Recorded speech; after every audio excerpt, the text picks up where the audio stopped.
like, as I was reading it, I had a lot of thoughts, and I was like, man, I can't wait to discuss this with Katie and Will. Will read most of it, but for personal reasons, such as being a potato who doesn't care about the podcast, couldn't join us this morning.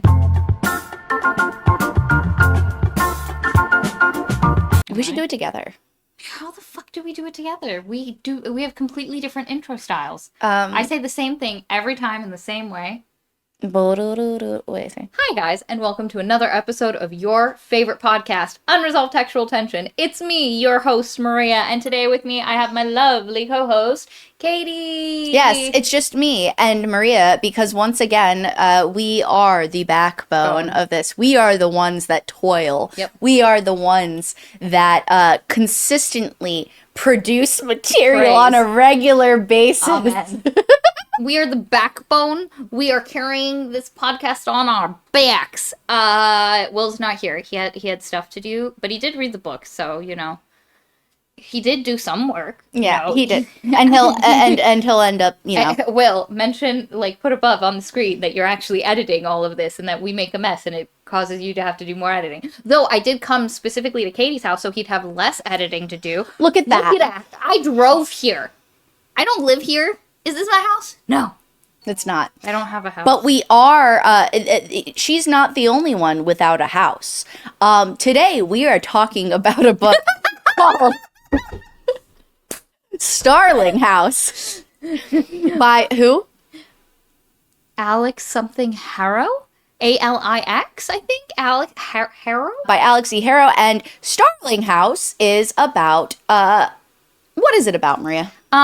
It is a story. Small premise. Yeah. It's the story of a small town called Eden in Kentucky. Yeah.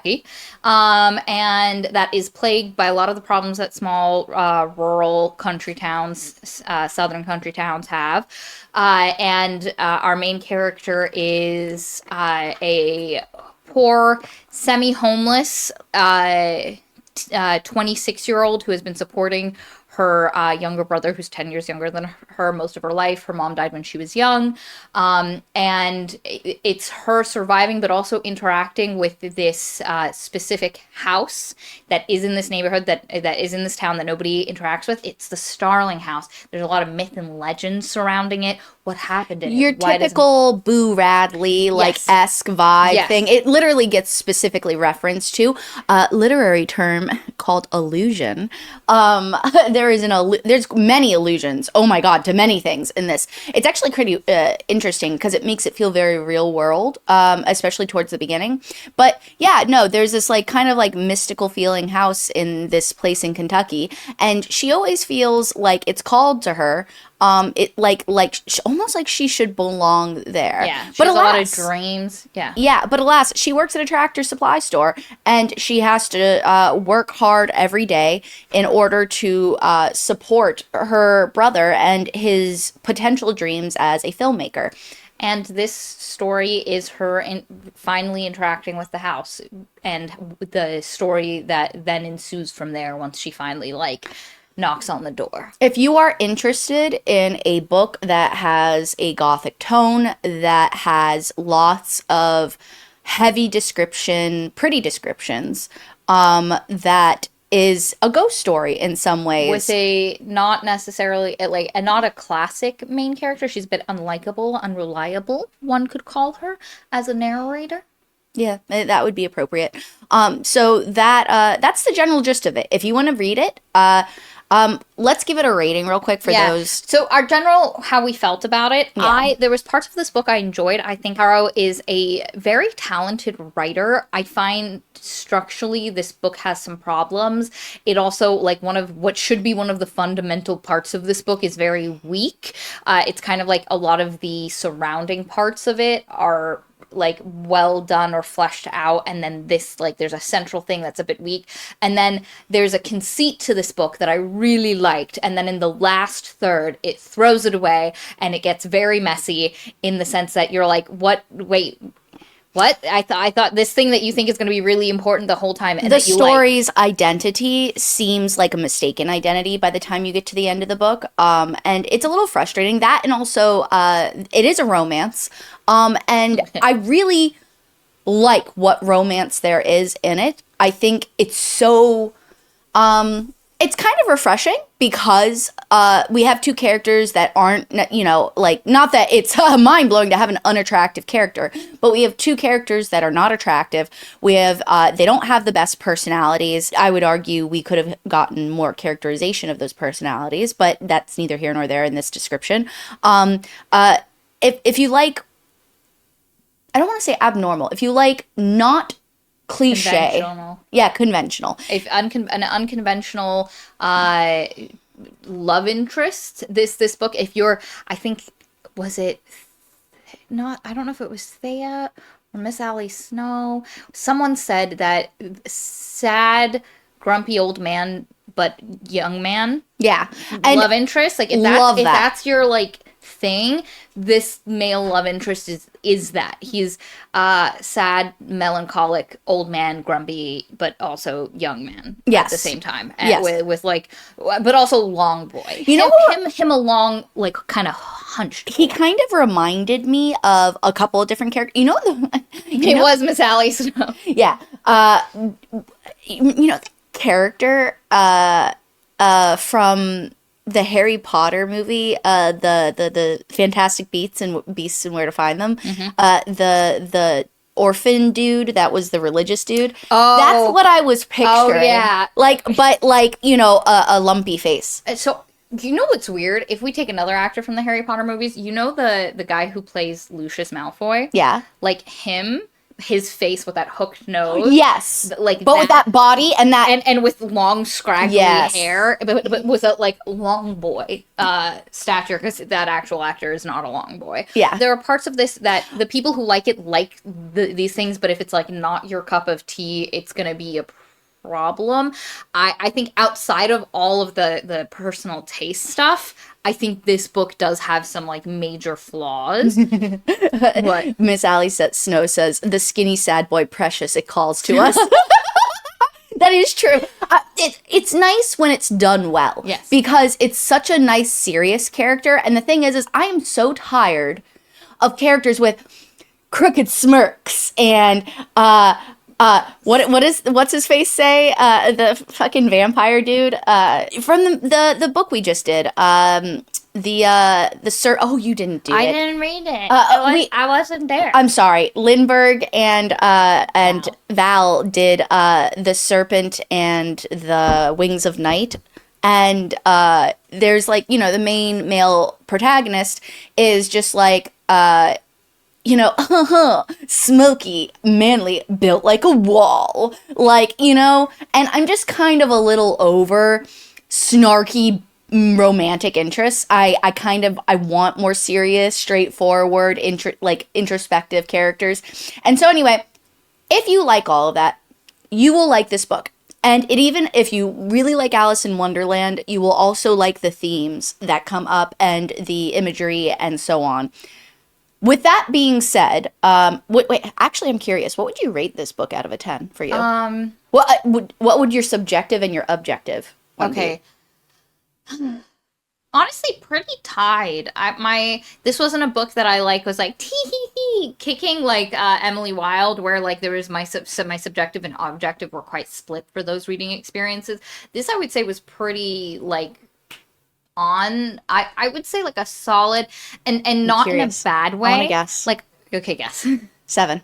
6.5 is what. Like it has some problems. It's not like. I wouldn't say, like, it's a great book, but it's not a bad book, and there are parts of it that are quite good and interesting. I think this writer is talented. It feels, I don't know if this is her first book, but it feels like an early book where there's some structural issues that, and just, like, how the story plays out. We have It doesn't feel like a first book, though. It feels like a fifth book. Let's say maybe a third. We've got like two villainous presences, and one of them is very unnecessary and could have been reworked to kind of fit in with the overall theme that I think the book is trying to go for. There's really interesting concepts that kind of get left behind a little bit, and so it feels like an earlier potential book. But yeah, I would say 6.5, 6, like in that range. Miss Allie Snow says, I think 10,000 Doors was her first, and she's got some novellas. That's what this feels like. It feels like she's got some weight under her belt. I don't know what that metaphor is, but anyway, you know, she's done some things, but it's still like I would have liked certain things to be clipped and other things to be polished. Yes. I think I would probably give it a 7. I would give it a 7. Yeah. Okay. With that being said, let us delve into the plot. Yeah. Let's do this, shall we? I'll let you, of course, retell the tale, and I'll like interrupt in Yes. interludes. It's because I like your tellings. Thank you. Someone, I think it was Angry Otter, said they would, they finished about halfway through and they'd rather just listen. I don't know if it was Angry Otter. Someone said that they'd rather just listen to my retelling of it than finish it themselves. And I was like, I got you. Which is, it's funny though, because there are parts of this book where I'm like, and then some stuff happened and this was the next major thing. Because there's a bit of a, and I'm not saying this in like a atmosphere way. There's an etherealness where It becomes dreamlike. Well, it's not even that it's dreamlike. Stuff happens, but like a lot of it is repetitive, and there's a lot of like to the house, away from the house, and this thing, and then we're talking to this person, but it's like the same 3 locations, the same 5 people, and so there's not like the plot doesn't have a very distinct structure. I would say the only thing is once we finally get to the last third, it starts coalescing and heading into a specific plot. But before that, it's very like, and then she was slice of life. You're talking to this person, so like, some of this is I'm gonna miss specific scenes. And if stuff like that. If I remember, I'll pop it in. Thank you. If it matters. Okay. So before that being said, I really actually. Yanni was saying that it says, I really like her novellas and short stories. The 6 Deaths of the Saint, for example, managed to tell a complete story with multiple. That sounds really interesting. In 13 pages. Yeah. That's in 13 pages. Like, that's so fascinating. And then Yanni also says, I think when she is let loose, she has difficulty killing her darling, while the restrictions of the short story really highlight her strong parts. That absolutely sounds like something she could be dealing with as an author, because because you do find there's a repetition here where if she was just writing a short story, you wouldn't have the chance for a lot of the repetition that happens in the book, because it would just be a short story and you'd be there and then you'd be done and like, oh, now we write a different thing.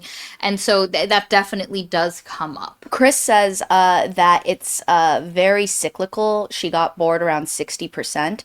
I just needed her to make up her mind. I would agree. There's some faffing about when it came to a certain part. Well, actually, multiple parts of the book, especially when it comes to like the descriptions itself, especially towards the end where the climax is happening. There's these several things where it's like, and you know, like she, it keeps telling you the same characteristic descriptions in really pretty ways, but it's telling you something not only you've already been shown throughout the whole book, like a lot, but also you've been told it at least 2 or 3 or 5 or 10 times. And so I'm just kind of like, you're ruining the pacing because it's taking away the tension. Instead, now I'm sitting here like, all right, come on. There's also a blackmailing plot, and we're like, do you care about the black? Like, because there's a point where you're like, you just need to make a decision for how you're handling this situation, my girl. Like, you just got to stick to it. And she waffles about, and like, it just doesn't really go anywhere either. Okay, so let's get started. Yes. So this book starts with our main character, Opal, no real last name, and we get a description of Opal's life in Eden. Eden is a small... It's what you picture when you picture the name Eden, Kentucky. Eden, Kentucky. I don't have a good Southern accent, actually. All of my Southern accents are real bad. But that being said, picture Eden, Kentucky, just Eden, the name, Kentucky. And that's Eden, Kentucky. Former mining town. And surprise, hometown of Gravely Electric. I also have that was really bad. I also haven't had. Neither of us have good Southern accents, despite living in the South. In the South, but Florida is the Wild West. It ain't the South down here. It's a weird place. But anyway, so our girl has lived here her whole life. No. Yes. So her mom was kind of like a drifter for the first few years of her life, where they would always in a Cadillac. Always in her mom's Cadillac, kind of cruising through different places. And then at some point, when she was like 10 or 7-ish, they finally like stop in and stay in Eden, and her mom ends up dying tragically in a car accident that has quite scarred her, and they have her and her younger brother Jasper have ended up stuck in Eden for the rest of their lives, partially because they don't have a lot of money, because they're living literally scraping by, and because her mom made a deal with this lady who owns the only hotel in Eden, which is a motel. The Garden of Garden Eden. of Eden motel, and Or is it oh wait, Dragonslayer said it's a Corvette. It could be a Corvette. could I be a just Corvette. thought I thought Cadillac sounded too old manish, and so maybe it was a Corvette. Yeah. Point is,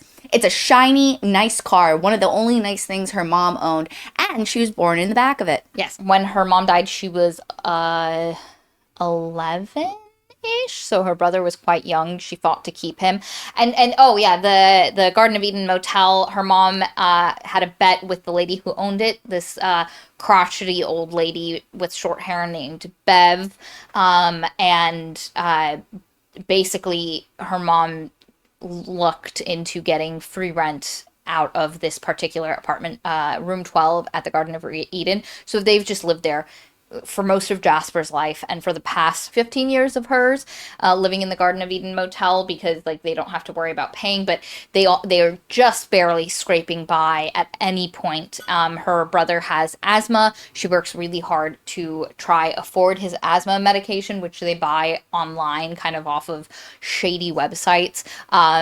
Eden is a factory town, and so the air isn't great, which hurts her brother's asthma. So she's just got this real like downtrodden life, and the book does a little bit like what Tithe does, where it describes her life, their living situation, the kind of dirty southern town that Eden is, in this kind of fantastical way. And there's two ways you can look at it. It either reads like and this was one of the notes Will made, where it feels a little bit like middle class writing poverty, where it's kind of like there's a bit of a glamour to it, or like the way it is stylized is specific. It felt for me a bit more akin to Tithe, where like there's this way like children. I just watched a really good video essay about the movie Nora that just came out, and that filmmaker, and he has a movie called The Florida Project, and one of the things this was Broe Deschanel's video, one of the things that creator said was that the author showed how the adults were experiencing this poverty and how the children were experiencing it were completely different. Where I'm going on a thing about how to write poverty, or how it can be presented, and how the kids, because Will had made the comment. I have to catch Katie up. Sorry, guys. Will had made the comment that it is a bit like a middle class person writing poverty, and how the poverty is a bit stylized. Where For sure, poverty is it's ugly and boring in a lot of ways. And I was making the note about a fascinating discussion I saw in a video essay I watched about the filmmaker who made the movie Nora, and he has a film called The Florida Project. Yeah. And how the kids experience their life is like they're having a great time. Oh yeah. As somebody who lived in 3 different households, literally all different income brackets. One was upper middle class at the time. One was lower middle class, almost on the edge of being a little poverty stricken. And then the other was food stamps. So, like living off food stamps exclusively. And let me tell you, I had the time of my life with my mother. Yeah. We jumped the fence to go to Walmart on the other side, and that was fun, just to jump the fence. It was an adventure. It was neighborhood kids coming together, and like, despite race differences and stuff like that, we all just like played football and stuff like that. It was magical. And so there is this kind of experience of like, and you get that where like this has been her life, and there is that kind of like childlike wonder in the grime of it all, which I thought Ties did a really good job about describing stuff in a way that kind of captured that. And this does play on it. Will brings up a fantastic scene where he thought this was well done, where they're hungry, they can't afford dinner, so they go to a gas station and they just buy a bunch of sugary sweet shit. And like It sounds about right. they feel sick later. But so they get to eat this like sugary, delicious, Like being a kid forever. being a kid. But it's all they can afford. They had a good time as they were eating it, and then they have a headache afterwards. So it's this really interesting. And so there is like how successful the author is going to vary scene to scene with how it's described. I think she gets close to kind of capturing kind of like the magic that that director, whose name I'm just completely blanking on, does in the Florida Project from the child's point of view, while still peeking up into some of the realities of the adults in the situation in that particular movie. That's kind of the world we're couched in. Our girl works at Tractor Supply, and her whole life she's been plagued by these dreams of this house. And it is not just a random house, it is Starling House. This house on the road, button up against the Gravely land. Gravely Power and Electric is the big... It's the white rich family that owns everything and everybody in the town. Yeah.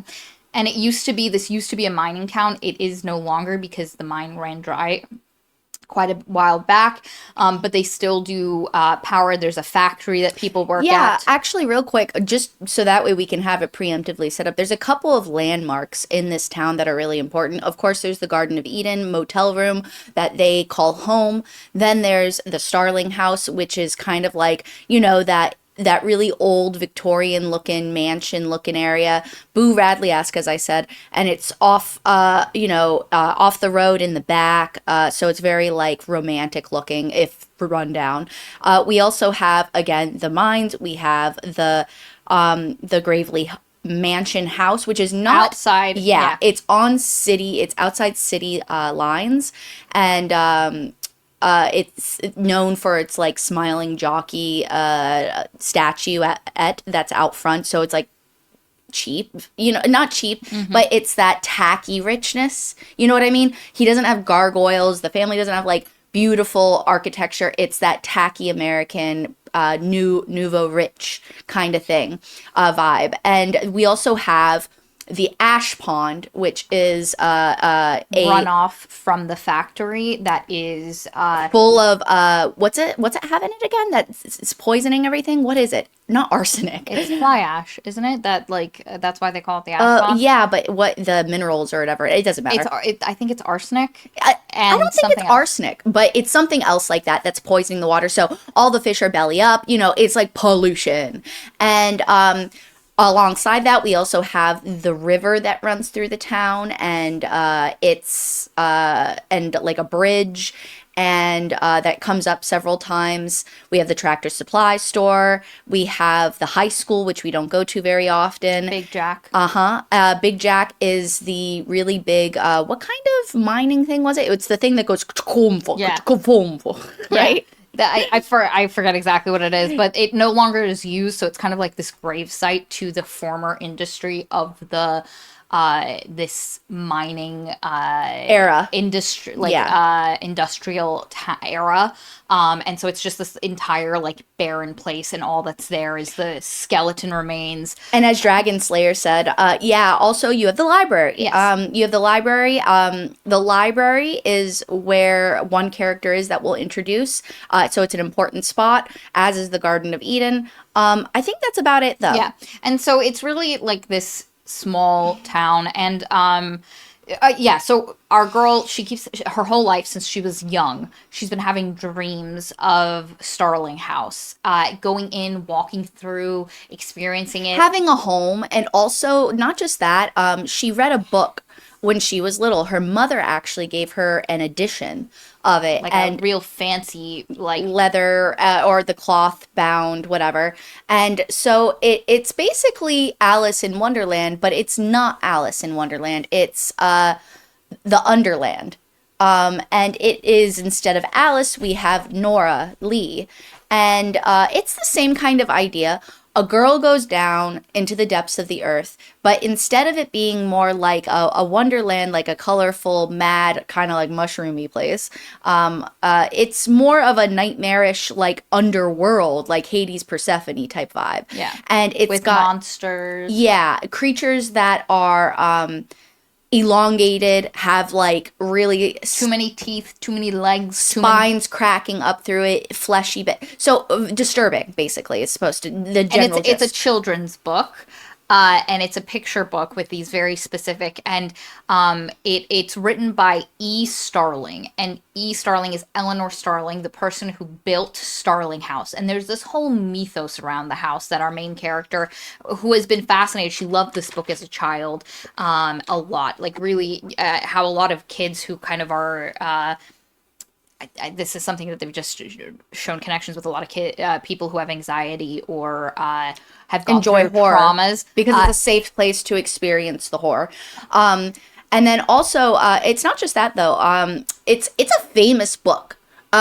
At the beginning of our novel, we get that Guillermo del Toro was influenced by this book. We get And was that, going to make a movie version. yes, and this is what I'm talking about, where there's some allusions to things that really make it feel really grounded, which I thought were actually sometimes that feels like a gimmick, but it didn't really feel like one It worked here. really well It here. did work well. And you know, and then also Tim Burton was influenced by it. There's papers written from her, not Nora, from Eleanor's book, The Underland, and then also to Tim Burton's recreation of gothic children's, you know, stories and stuff. So it has a following. Yes. And she had that in her childhood, and then when she was a little bit later than that, she starts having dreams of Starling House, and specifically feeling like she's at home, despite the fact that it's like a little bit of a creepy house. And one of the things you learn is that like you can't see Starling House from the road. There's gates and vines and trees, but you can see at the very top a light sometimes turns on. And she notes that whenever she was younger, she would like stop and look at that light and feel like she was supposed to go there. And then it's at this part of the book that the book will stop and have footnotes. And there's a particular footnote here that says Starling House was never hooked up to the electric grid. So, and you're like, well, then what the fuck's that light? Is it a ghost? Is it a ghost light? Like, what is happening? And you get footnotes for the first third of the book. And then they disappear. And then they disappear, and it's a really weird, and we're going to talk about how this book frames itself at the end, because it very, towards the end kind of, because it's written in a first-person present tense, and then we also have a second point of view that is going to be written in a third-person present tense, and there's these footnotes, and you're like, was this a diary? Like, these things are smashing in together. Yeah, these functions through which to tell a story do not normally go together.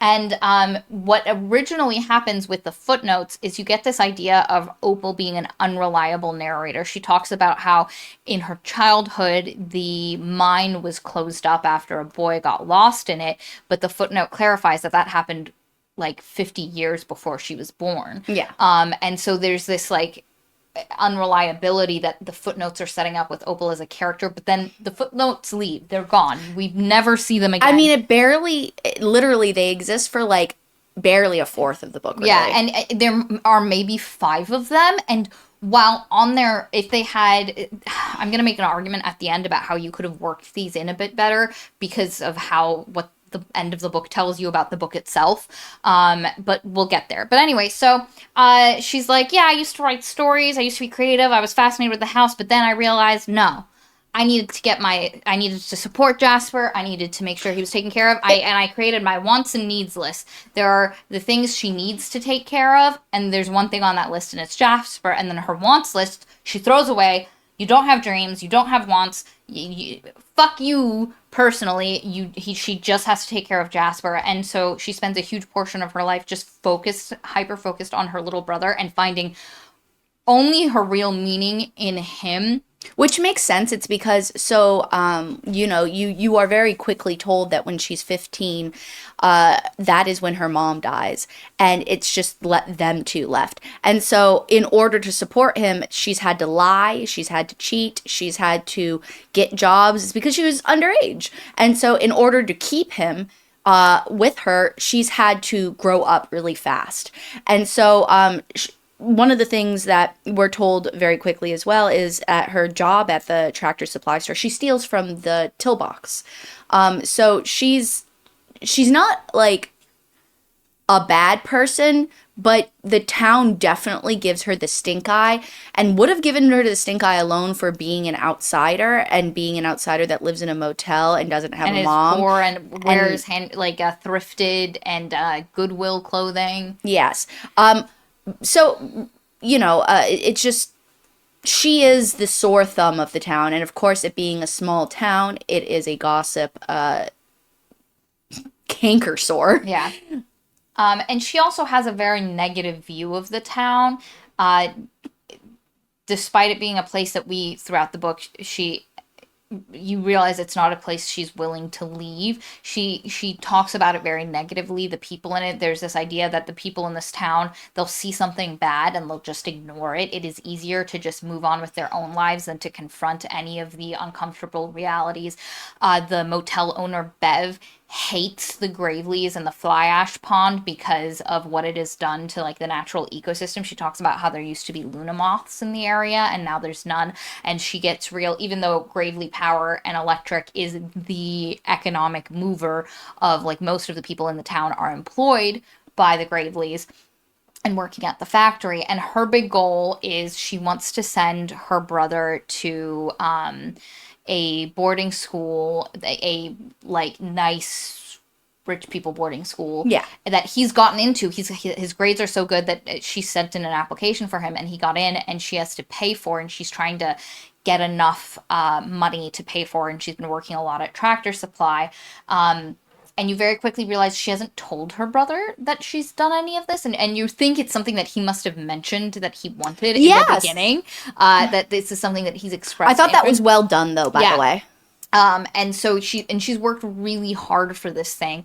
But she's having kind of a point where her past is kind of coming back for her. She's having a lot more of the dreams of Starling House and stuff like that. And on a walk home, so she has a shift at Tractor Supply, and at the end of it, she's like, I have to walk home. I could ask Lacey for a ride, but I don't want to deal with her proselytizing and, being a gossipy potato, or I could go with her cousin, but then he's gonna go for my pants, and and it might be a good time, but at the end of it I'm gonna feel empty and nothing inside, so I'd rather not do that. So she decides to walk home, and she decides to cut through a shortcut which brings her right in front of Starling House, and she stops and pauses because she has spent a lot of her life in the past 10 years, ignoring the existence of Starling House. She shoved that book by Eleanor Starling, The Underland, under her bed in a bag that she doesn't look at since her mother's death. And she's just kind of been grinding and just so focused on what her goals are that she hasn't really looked up. And she stops and she pauses and she looks and she sees the light and she's like, oh my God, what's happening? And I don't know if this is the scene or if it happens later, but it doesn't matter. The point is what happens is it's almost like a moth to flame, and she kind of like dreamily goes forward and like dreams for a moment, and it's cold and it's frigid out, and as she grabs or puts her hand against the locked gate, the gate actually bites back. Not with literal teeth, but she gets it's metal, and she grips it so hard she cuts her hand, and she's bleeding on it, and then all of a sudden she's kind of like entranced in this moment, and all of a sudden there's someone on the other side. The thing about the Starling House is there have been people living in it, but only ever one or two people at a time. It's never a lot of people, and they're not all like they've been Asian. It's been like a husband and wife. It's just been one person, and they all have like appeared out of nowhere. Like somebody dies, and then a while later somebody else comes up and comes up and is like, "Hi, I'm a Starling," and then they get to go live in this house, and people are like, "What the heck is up with this house?" Yeah, nobody can marry into the family. It seems from the town. It's literally always outsiders, and they isolate themselves. They don't interact with the town. They don't become part of it. Part of this is the town has a really negative view of the Starlings. Part of this is fed by the isolation of them. but also the kind of myth of Starling House that we'll get into, they're colored by. And so there's a lot of things like, ooh, I heard they do this and the Satanists and blah, blah, Yeah, blah. and supposedly some lesbians. lived, like, in the 30, or like Oh my 30 God. years ago, there was lesbians. Egad. Egad. And I heard that kid that went missing got used for a Satanist ritual. By those two ladies. And it's this whole thing. But one of the things that the town has kind of noticed is that there have been times where bad things happen, and then they see the Starlings outside of Starling House. And so there's this association with the Starlings and the bad things happening, and everybody's like, they're the ones that actually did this thing, blah, blah, blah. So when a sun figure appears in front of her, it's pretty startling, especially he grabs her. Yes. And if I recall correctly, he is angry looking. Yes. He sees her hand and the blood, and he's kind of angry, and it, like, at first she thinks he's shocked and upset, and then she realizes he's angry, and he kind of yells at her. He throws her hand and he's like, go, and leave this place, run, like, and she runs, and then it switches to his point of view, and which I did like. I thought that was a good choice. Yeah. And so this is, at this point in the story, you realize there's a second point of view character. It is the Starling that is currently living in Starling House. His name is Arthur. It is hysterical throughout the book. People are like, Alexander, George, because they don't know what his name is, and they just keep making up names for him that all have like an A. I don't know why I said George, but you know, and you kind of get his perspective where he is... he watches her run away, and you get a little bit more context, which I think was a right move in this moment. It's because I think it hooks you as a reader quite well. And, I mean, her running away in the first place would have been a good hook. But what's nice is there's this kind of, like, nice balance between his perspective and her perspective, and it's pretty... If we didn't get his perspective, I think we would have lost a lot out on the plot. So anyway, you know, he watches her run off, and he addresses the house, and he's, you can tell, angry, not just with her, but with the house as well. And it, you know, there's nothing important that really happens. And I think he there's a point where he says run, and he hopes that and never come back is implied in his thing. Yeah. But anyway, we go back to her, and she's like, oh my God, what happened? That's so weird. And her, like, hand won't heal, and she kind of gets frustrated with the situation. Like, she tries to go back to work, stuff is happening, and she avoids the house. Yes. She walks an extra half a mile or a mile and a half or something like that every day just to avoid the house, because she's like, when a creepy guy tells you to run, and the house itself, like, freaking gave her a giant gash, she's just like, this is no good. I don't have time for that. But of course, sooner or later, she comes back. And she knocks on the door, and he's like, oh my God, why is she here? And there's a thing you learn about Opal, which is she has, like, who she is, and then who she is with other people, which is very much, like, she puts on, like, a sunny disposition, and her customer service smile. Yeah, she has her customer service smile because she's worked in customer service. And there's also an idea that, like, her mom was really good at playing to different people and charming people and kind of hiding, dissembling who she was as a person. Another thing also I want to mention, it's because, like, it made me feel really akin to Opal in a lot of moments.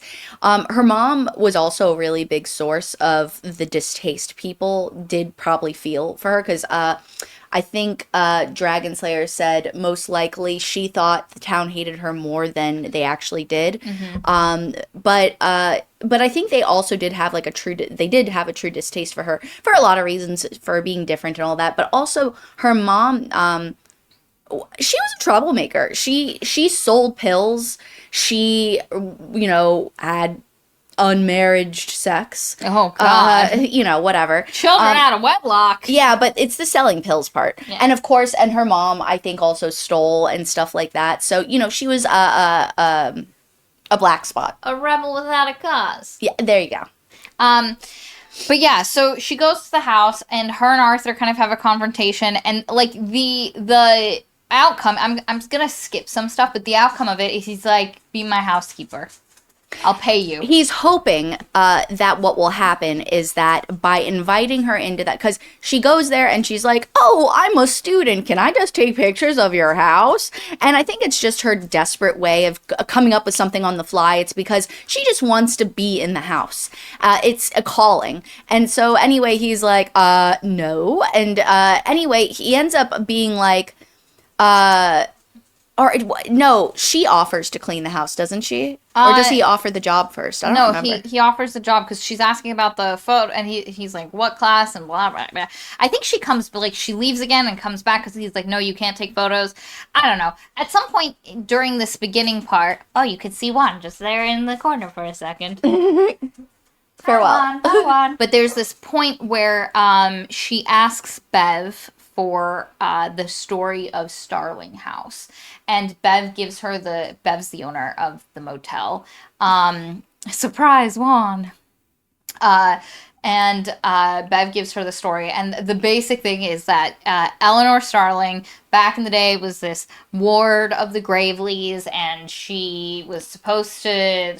one of the Graveleys died, and everybody was like, whoa, why did that happen? Maybe she was involved. Wait a second. I like this story, because I remember it. Well, it's told to you freaking a million times. But anyway, no, she's not... she wasn't even a ward. She just was somebody that was there, and or maybe she was a ward, but she ends up in getting married to one of the Graveleys. Yeah, so the one dies, and everybody's like, oh, that's weird. And then the second one, who's going to take over, is going to get married, and he's going to marry Eleanor. Yes. After she's been living with them for a while. However, in the picture that Opal looks at, she's leaning away from the Gravely man. In the picture, Eleanor is. So, like, it's like this interesting photo of them both together, but she's, obviously that's indicating she's unhappy in some way. And so you get the sense that this was not a happy marriage, and the rumor is that they got married, and he did die the very next day. And so that night, so they get married that night. He ends up dying, and she is found wandering the moors. I was going to say the moors. The moors. Not the moors. There's no moors. Wandering a field at like kind of laughing to herself, and she was like, I didn't kill him. And there's this kind of mystery to how both of these guys, they were brothers, died. The one drowned but was very healthy. The other one had a heart. Like, there's a mystery, and everybody's like, it was Eleanor. And, like, the town has kind of decided that Eleanor was this terrible person. And also, she took the Gravely money. The one that she married, she got all of his money. Yes, and she built the house, the Starling House, after that. And she was a bit of a, what's that chick's name in real life? The old lady that, it was the gun, not Stetson, that's a hat. The gun, it's on Supernatural, the Supernatural gun in season 1, the Colt. I've never seen the Colt or whatever. I've never seen anyway, it's no, okay. It's the lady that in the middle of nowhere built her house and never stopped building it and just kept building it over and over again. And the Winchester house, thank you. Winchester is I should know that. It's the gun. Anyway, the point is, there's actually a lady. She thought that all the ghosts of the people who died being shot by the gun that her husband had revolutionized or whatever, were haunting her, or she was told that they were haunting her. So she kept changing and building, and she was incredibly rich. She had the most money in that era, and she just kept getting the house rebuilt constantly, and that's what she was known for. And the house, if you visit it today, there's hallways that lead to nowhere, there's stairs that go to ceilings, and it was just supposed to, for the effect of creating a maze, to get the ghosts at bay. And so it's got that kind of vibe to it, and like Dragon Slayer said, the first telling of of Eleanor is ambiguous with her relationship with the men, and it's very siren temptress. Eleanor is the bad guy of the first telling. We're going to get Eleanor's story multiple times throughout the book, and each one is going to have a different point of view and a different take on Eleanor as a person. But in this first one, Eleanor is the bad guy. The Gravely brothers were just poor victims, and Eleanor came and did a bad. And so, poor white guy. Yes. Who had all the money and the mines and the slaves. Oh boy, yes.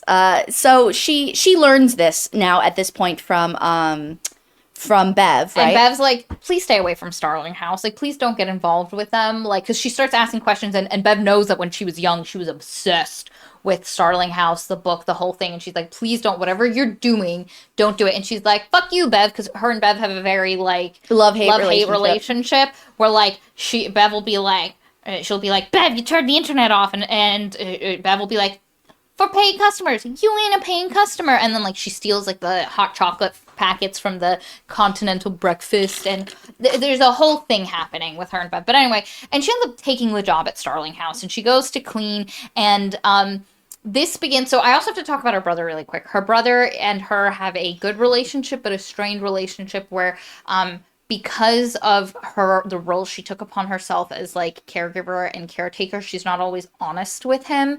And there's a lot of, like, the lies that, like, a parent, like, it's okay, we're fine, we're doing good when things aren't going well. But Jasper is 16 now, and he's at an age where he can pick up stuff on his own, and he is not appreciating the dissembling his sister is doing at to him, or treating him the way that she does. He's also a filmmaker. He's a little baby artist. And he makes horror short films that are actually described very hauntingly. Like, they sound like great films. Yeah. So it actually, I buy it. Yeah. Like, the way it's described. And Jasper, he has this, like, seriousness to him, but also this impetuousness of a 16-year-old. And I find that he is a well-written teenager. I find him very realistic. I also think it's a fun and an interesting even though it doesn't focus on it much until later. I feel like whatever. I don't know. We can talk about that later. But anyway, Jasper is also mixed. He I don't know with what though. He's just darker Hispanic. Tone. Is it Hispanic? I got the vibe. Oh, it was. Yes. I think, didn't it say? Yeah. So he's and then it mentions, like, does he just speak English thing? Yeah. And so he looks a little different from others in the area, so that also sucks because there's some racism. He's only half white, and yet everybody's like, wow, where'd he come from? Like, what? But anyway, it's evidently too much for Eden. And he's his whole life kind of gotten that kind of comments. And part of what this book is going to have is the straining of the relationship between her and Jasper as she gets more involved with Starling House, and she lies to him about it.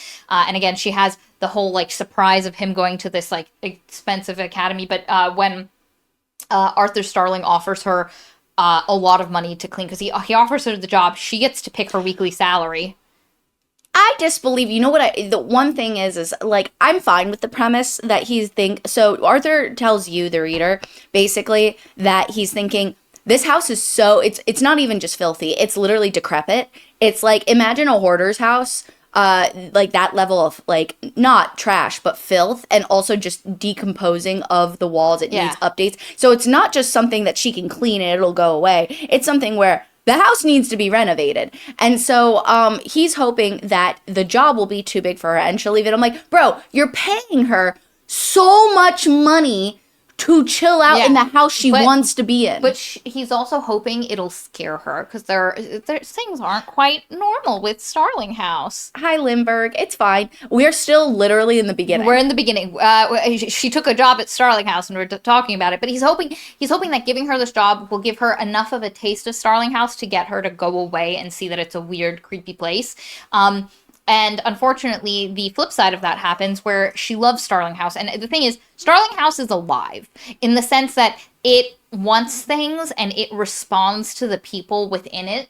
And it's very... It sighs, it groans, it snaps back. Yeah. She goes around... So Arthur's like, yeah, I've got cleaning supplies.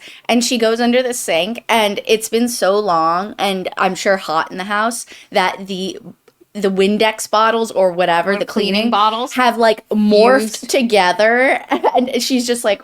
Yeah. So she begins cleaning by just taking some of the old curtains and getting water and just rinsing things off. And wiping it, because there's so much grime everywhere. That just, like, really upsets me, though. It's because I'm like, what's that going to do? That's just going to, like, swirl the grime around. Maybe she did a really good job cleaning. I don't know. It really upset me. She would dump the water. Yes, no, I get it. Yeah. I get it. It just, as somebody... She went back and cleaned it once she had supplies. So yes, I know. She worked her first day, and she gets supplies, and she comes back, and one of the things you begin to notice is that despite only cleaning, Starling House is looking better. Like, things are a little more put together. The floorboards are less creaky, or when they do creak, it's not so like. And it's also like it's a house where like you can walk a path and then suddenly there's a room there you didn't notice, and she's like there's even points where she says thank you to the house and stuff, where like she knows. Will you actually tip that upwards? I'm sorry, the sun's directly in my eyes and I'm dying. Like, she's beginning to notice things about the house. Her and Arthur kind of don't interact a lot. He's really playing into grumpy, bad attitude. Heathcliff, kind of like, hey, here's your check, kind of vibes. Peter. And meanwhile, her brother's kind of getting upset because he knows something is different, something is happening, and she's not being honest with him. He eventually like catches her out in the lie that she hasn't been working at Tractor Supply. She starts asking more questions about the Graveleys and Starling House. There's a librarian named Charlotte whom she is close to, and who, weirdly enough, just keeps bringing her library holds over to the motel. Yeah, I picked up on that subplot immediately, by the way. The minute she was like Bev with her short buzzed hair, I was like, that's a lesbian. Yeah, I know. That's immediately. And then they were like, and Charlotte keeps coming by the motel and I was like, and she never questions. She's never like, wow, Charlotte's so nice for bringing my holds directly to me when she doesn't do that for anybody else. I wonder what could possibly be here that she might be interested in besides me. Oh my gosh, I know. Unfortunately, our girl is so in survival mode and so like she's so trapped in her own head in negative ways that she cannot see past herself or see very obvious things around her. So spoiler, Bev and Charlotte are lesbians for each other, and Charlotte spends a lot of like, this girl basically has lesbian moms and had no idea. Yeah, no, literally, which I think is really funny. Hysterical. But yeah, no, Charlotte also has helped, like, Jasper with his like SAT stuff, and she literally is a pseudo mom almost. So she ends up going to the library and she's like, hey Charlotte, you got any information on, is it the Starling House or the Graveleys? The Graveleys. And that's right.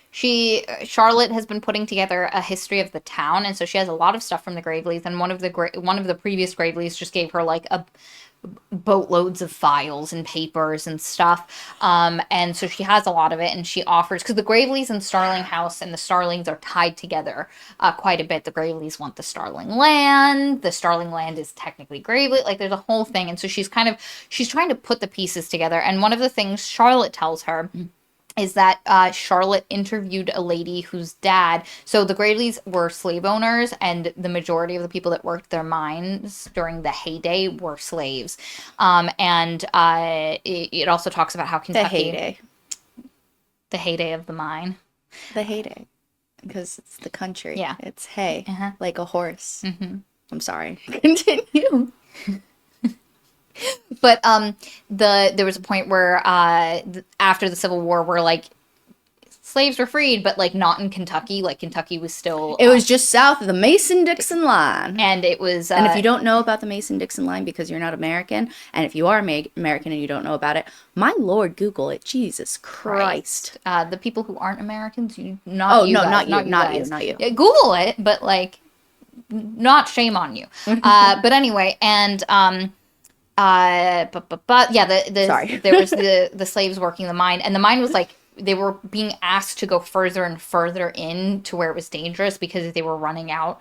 The mines were running dry. And Charlotte had interviewed a woman whose grandfather was one of the last slaves of the Graveleys and who had a story about Eden. And she was just trying to find histories of, and the lady told her grandfather's story, which was, grandfather was slave working in the mine, and they kept being pushed to go further and further, and one day him and some other guys ended up going to this place, and it was hell. He says, like, I found hell at the bottom of this mine shaft, and it was terrifying. And the day that they all went down, that first Gravely brother died, and they came up and they were like, whoa, what the fuck? and he stops, like the mine stops working, and him and his wife wants to leave. She's like, please, can we leave this area? And he's like, no, I'm not ready, I don't want to leave yet. And his wife's like, why, please? And so he gets a job, and he ends up like kind of being like a boatman on the river. And one day he's doing his job, and he sees a young lady at the edge of the river with a bunch of rocks in her pockets, and it's the Starling girl who's supposed to marry the other Graveling brother, and she's obviously not happy about this since she's at a river with rocks in her pocket. And he convinces her, if you've got a problem, because she's not friendly with the Graveleys. He, for obvious reason, ain't friendly with the Graveleys. And he was like, if you got a Graveley problem, I have a solution for you. You have to go down into hell. And he basically tells her... This is a really creepy story, honestly. And it's a recording on a tape player or whatever. Yes. So it just... This is a very successful scene, yes. I would say. And he tells her to go, how to get to the hell place he found. And they lead her. She goes... He doesn't know what happens, but next day, the other Gravely brother is dead. And she was found wandering in the fields... laughing. Yeah. And people are like, And so then he was like, it's time to leave. Yeah. And he finally leaves with his wife. But he told the story. His family knew the story. And they're like, ooh. And our girl hears this. And she was like, ooh, new take on the story. Eleanor was actually not a terrible person, which is much more in line with how she feels about Eleanor. And this book is going to just kind of collect stories about everything. Anyway, so she's cleaning up the Gravely house, she's doing stuff, and then all of a sudden one day she's getting ready to go to work, and a car pulls up, and it's a nice, slick car. I don't remember what kind of bad with cars. It's just a new modern car. It's a slick-ass car, and this lady comes, and her name is Elizabeth Baines. And she wears her watch on the inside, so you know she means business. Like a pencil skirt pantsuit lady. Everything ironed nice and tight. Straight bob or whatever. Perfect lipstick. Good teeth. And which we know, because we're told several times, Opal does not have. Opal does not have. And basically this lady is like, hi, I represent the Graveleys. I heard you're working for Starling House now. Can we all agree Maria has that voice? Maria has that corporatized voice. So, okay, I'm sorry. Say that again. Just reintroduce it. I can't. If you interrupt me. I know. I shouldn't have done it. Apologies. If you make me think about it, it's hard. But anyway, and she's like, I represent the Graveleys, and they have a vested interest in the Starling property, and we've been trying to get in contact with Mr. Starling. She doesn't even know his name. And she's like, Opal's like, I don't call him, and they were like, we can't. We don't have his number. No, I think it goes to voicemail actually, or I don't even think they have it set up. That's true. Because she doesn't know he has a cell phone. And she's like, so mail, and they were like, we're not getting any answers. Can you just if you would help us, we would really like that. And she's like, no, I'm not going to help you. And she kind of fucks off. And she's like, wow, that was weird. And then, a bit later... But unfortunately, she gets mobbed, or not mobbed, excuse me. She gets kidnapped by what seems like the mob. Is that right? The mob, right? Is that what it's called? The people who are in a gang? Yeah. Okay. It just didn't sound right. It's when I said it. No, it's not kidnapping. So when she first meets Bane, she's out of the car, but then there's another day where Bane comes back, and she's like... She picks her up in a car. She's like, let me take you to work. Let me give you a ride. Give you a ride. And she's in there, and there's this sweet, cloying apple scent thing, and Bane is basically like... Not only am I here on the Graveleys, but we've also noted a lot of weird stuff. And she starts going through all the headlines. And, Eden has a weird amount of weird shit and she shows her on the iPad. She slides over an iPad. She shows her, all this stuff. And she ends up... Also, she isn't actually driving. She has a driver. To clarify. Of course. She's not risking both of their lives with this iPad. Yes. And so she slides over the iPad. She shows her all this stuff. And if I recall correctly, what persuades Opal in the end? I mean, I know it's... Oh, so she kind of panics because she shows her the news heading about her mother's crash. Opal has a lot of trauma about it because she was in the car. That's what it was. And everyone says her mother purposely tried to kill drove them. and tried to do this, but she knows her mom, and she knows there's no way her mom would have done that. Well, not just and her that. mom was a great driver. She also remembers. She remembers being in the car, and she remembers her mom's like, "Just you wait. We actually are going to have a change of luck." Yeah, and I'm gonna fix this. I'm gonna get us. And it seemed truthful. Like, it seemed like she literally had a goal, and they were going an towards actual it. plan. And then something literally ran in front of the car, and it freaked her mom, like, it, deer or whatever. And that's how they ended up in the river. And it's caused her, she doesn't like being immersed in water anymore, but there's also a lot of, there's this huge problem she has with herself where she was in the car holding her mom's hand, and the next thing she remembers, she was awake on the riverbank, so she obviously abandoned her mother in the car, didn't try to get her out, and so in her head, she feels like she is less of a person, because she's the kind of person who cares more about her own survival than the people she loves. So that's been like her mantra a little bit, which is so against and what she doesn't like this about herself, but she's kind of taken it into herself. There's also this idea that she was it's held. like self-flagellation. Yeah, there's also this idea that she remembers being held by arms, but they told her that was just hypothermia. I now realize I forgot. The second time she goes to the Starling House, when she sees Arthur. No, not the coat. Okay. That hasn't happened yet. But when Arthur saw her on the other side of the gate and she cut her hand and everything, she was wearing her hood, so he couldn't see her hair. But when we get his point of view of their second interaction, her hair is out and she has violently red hair. And her mother had the same red hair, and he recognizes it. And he recognizes it from that day at the river.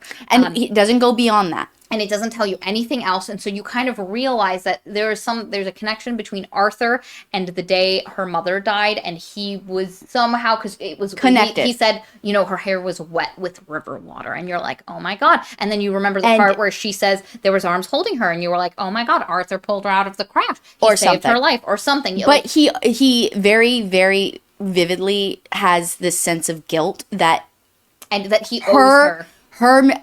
So which kind of does explain why he allows her in the house, and and the money and everything. I forgot about that part. So that does actually make a little bit more sense. That's why he gives her the job, because he realizes he owes her, and this is a way to kind of, he's trying to atone for something. And we don't know. She doesn't know why. She's like, that's a real weird move, bro. But he's doing this on his end. Anyway, so Elizabeth Bain is kind of showing her these traumatic things, and also like vaguely threatens her brother. Yeah. And that's what makes her finally agree to help. Because her brother is, if he got taken away because, she's an unfit guardian. Or not getting into the school, I think, is the first threat, honestly. Yeah, there's a lot of, she just threatens Jasper. The specifics don't matter. But anyway, and she's like, okay.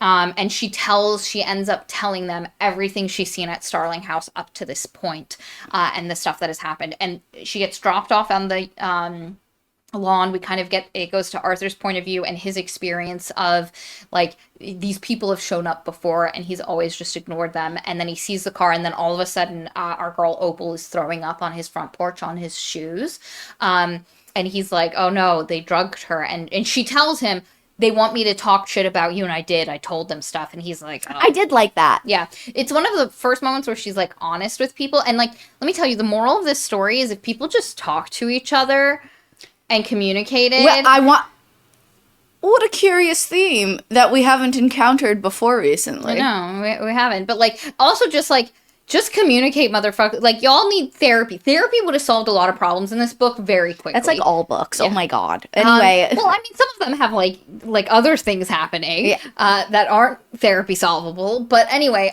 in this case, everything could have been solved by some good therapy kind of across the board. But anyway, and he kind of like helps her and like cleans up the throw up. And this is the first moment where like they don't have an antagonistic relationship. And it's going to be the beginning of the book being like, I would like them to be together, but I'm not going to do any of the stuff to make you see how they like each other. No. So I'd like to just state it now. I've already stated it before at the beginning. But one thing that's really missing from this book, and I suppose one might say that it is still written well in regards to like just their interactions seem genuine. Their dialogue when it does happen is, it points the plot forward. So, it's useful, it's there. But the problem is, and it's poetic, but I did not fall in love with the two of them. I want to. I like the outline of what it's supposed to look like. Yeah. It's a good idea. But it's just not, there's no, oh, they bumped into each other and had a conversation. It feels like a fanfic. Oh, yeah. It feels like a fanfic with two characters that you already ship, and so you don't have to put a lot of the legwork into being like, how did they get to know each other? What about them, like, draws you to them as a couple? It feels like all of that is already established, and it honestly feels like this is a ship the author has, and she's writing it as if it's an established ship, and you as a reader are kind of coming into it. And it's one that, like, you're like, I like this trope, I like these two types of characters together, but, like, you don't know anything about these two characters, so it doesn't work as well. One thing that really frustrates me about this book is just that I don't know who Arthur is as a person. I knew who he's supposed to be. I know that he's an artist. I know that because we're told either at this point or shortly that he has tattooed himself up to the gills with a whole bunch of protective marks and different artwork and stuff like that. I know that he has a lumpen face. I know that he has long scraggly hair. I know that he doesn't like talking to people. Boy nose. Yeah, I know that he doesn't like talking to people. It's because he's... We know that one of his... there was a period of his life when he was away from the house, and he made a friend who doesn't call him anymore. And we also know that he experimented with both men and women. So, like, I get what he's supposed to taste like. Oh, maybe that was wrong. I smell... Katie's a connoisseur. I smell what he's supposed to taste like, but I don't taste him. It's like a candle. I can smell it, but if I bite the candle, it's not going to taste the way I want it to. Well, I feel like that's a mixed metaphor. Anyway, the point is, though, is that he's a hollow shell because you don't actually get any physicality to him. If you walk into a house and you smell chocolate chip cookies. But there's no chocolate chip. It's just a candle. There we go. Yes. There, we mixed food and candles, William. It's a house metaphor because it's a house. And a multi-sensory. But you're completely correct. And I'm going to describe some of the stuff that happens in the house between them. There's a point where she ends up in the library room, and there's a lot of... a la Beauty the Beast. And there's a lot of books around about mythology and stuff like that, which she also happens to know quite a bit about. And, like, he's doing stuff with notes. She ends up stealing a letter that she found in one of the books that is a letter that his mother evidently wrote to him. And it's ripped in half. Yes. The other thing that you get from Arthur's point of view is that he is the last warden of Starling House. And I'll explain it now. When the mist rises in Eden, monsters come out, and the monsters want to do a heckin' harm to the town of Eden. And the wardens who live in the house... More specifically, a heckin' harm to any Graveleys. But indiscriminate. Other people have gotten hurt. Like that boy, like there's shit's gone down. And the wardens are summoned by the house because I mentioned that thing where like suddenly starlings just appear, and what it is the house, when one of the wardens dies, is sad and lonely, and it summons someone who is without a place, without a home, to come, and you get those dreams of Starling House and it being a home. They show up, there's a deed with their name on it, except it'll be their first name plus Starling, so now they've suddenly got a new name. And a shining silver sword with markings written on it. And the warden protects Starling House and also fights the monsters that appear in the mist. God, I forgot we didn't even get into this part at all. And this is something that has plagued Eden for ages. There are monsters in the mist, so every time the mist gets thick and it rises up. And they're ghostly monsters. So, okay, I want to say this. I don't like the monsters. And it makes sense why they are the way they are. Because, okay, so when they're first described, right? You're going to have to forgive my dog barking in the background, Will. So they're first described as these, like, elongated, creatures of nightmare, what you would imagine. Like, extra long, double jointed, legs go the wrong direction, mixes of different animals, chimeras, teeth. Yes, spine curling up with the spine pieces out, that type of thing, right? And I like that image, but when they come and they form from the mist, they're ghost-like and they don't physically affect the earth, which makes sense later on. But even when it did make sense, there's just something weak about these monsters. Yeah. They don't feel like they actually have teeth. Maybe it's because we don't actually see them kill anyone. And also, they're really, for such a imposing force, they don't show up enough in the book. Like, it's really like an afterthought. It feels like it. And it's as you've noticed, we've gotten this far, and I hadn't even mentioned this part of the book because in a lot of ways, it's very tangential. Like, it's going to be really important in the last third, but for so far, it hasn't come up. It's not like this is something that. But anyway, wardens, they have to protect against the monsters, and they battle. And like he thinks about his parents, and his mom like was an excellent warden. Like, they ended up here, they had him here. But he hated this life. He didn't want to be here, and he didn't want, like, there's this particular scene where his mom has a particularly rough night, and she's not doing well, and her and Arthur... Her scalp, like, literally needs to be sewn stitched back on by his dad. And they have a fight, and she's like, this will be yours one day, and he's like, I don't want it, and he runs away. And at this point, the house is sentient, the house loves its people, it wants to take care of people, it likes being taken care of, and he runs off, and he thinks the house is going to try to stop him, but when he gets to the car that he steals, it's so cute.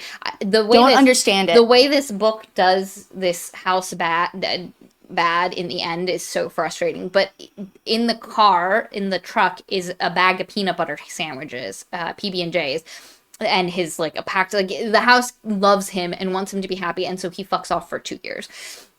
His parents end up dying, and they're killed by the monsters in the house. He has like a terrible dream premonition, like the house is like, yo buddy, I need you, come back. And he comes back and his parents are dead and they've been killed on a particularly bad night. And it's like really horrifying, honestly. Yeah. Like their rib cages are like spilled open. Literally, I think I remember the description he first notices is his mother's eye socket. Something about something growing through it or something like that. Yeah. And like the house is obviously sad. So he ends up, out of his guilt and his sense of responsibility, choosing to be warden of Starling House, but specifically he wants to be the last warden. So he has spent the past however many years trying on his own to get this at bay, but specifically he wants to try stop whatever's happening. That whatever is sending up these monsters in the mist from the bowels of the earth, and there is a specific there's a cellar at the bottom of the cellar, there's a door that there's no key to unlock, and that's the road to Underland. Or that's the myth. Yeah. And while actually in the similar scene, while Opal is in the library, she actually ends up noticing, I think in the margins of a book, a mythology book or something, or notes or something somebody's written, she ends up seeing actually different rivers in myth. Like, and there's a literal thing like that says the sixth river? Question mark. And she's like, I wonder what that's about. And Opal is like putting this together, like she knows and doesn't know that the house is sentient, because she says thank you to the house. The house will do things and she'll say thank you, but she like doesn't think about it. The vibe I get off Opal is she notices things, but she's really good at blocking them out and compartmentalizing, because there's a point where she has all of the knowledge to understand what is happening, but there's points where she still like doesn't fully acknowledge it, which very much feels accurate to who she is as a character and like how her life, because you realize this isn't just something she does with this particular house and the weird shit happening in it, where if she has to acknowledge it, she'd have to acknowledge that she's putting herself at a great risk, and what it would do to her brother. But she just does this in her life where there's evidence of shit and she just does not put it together.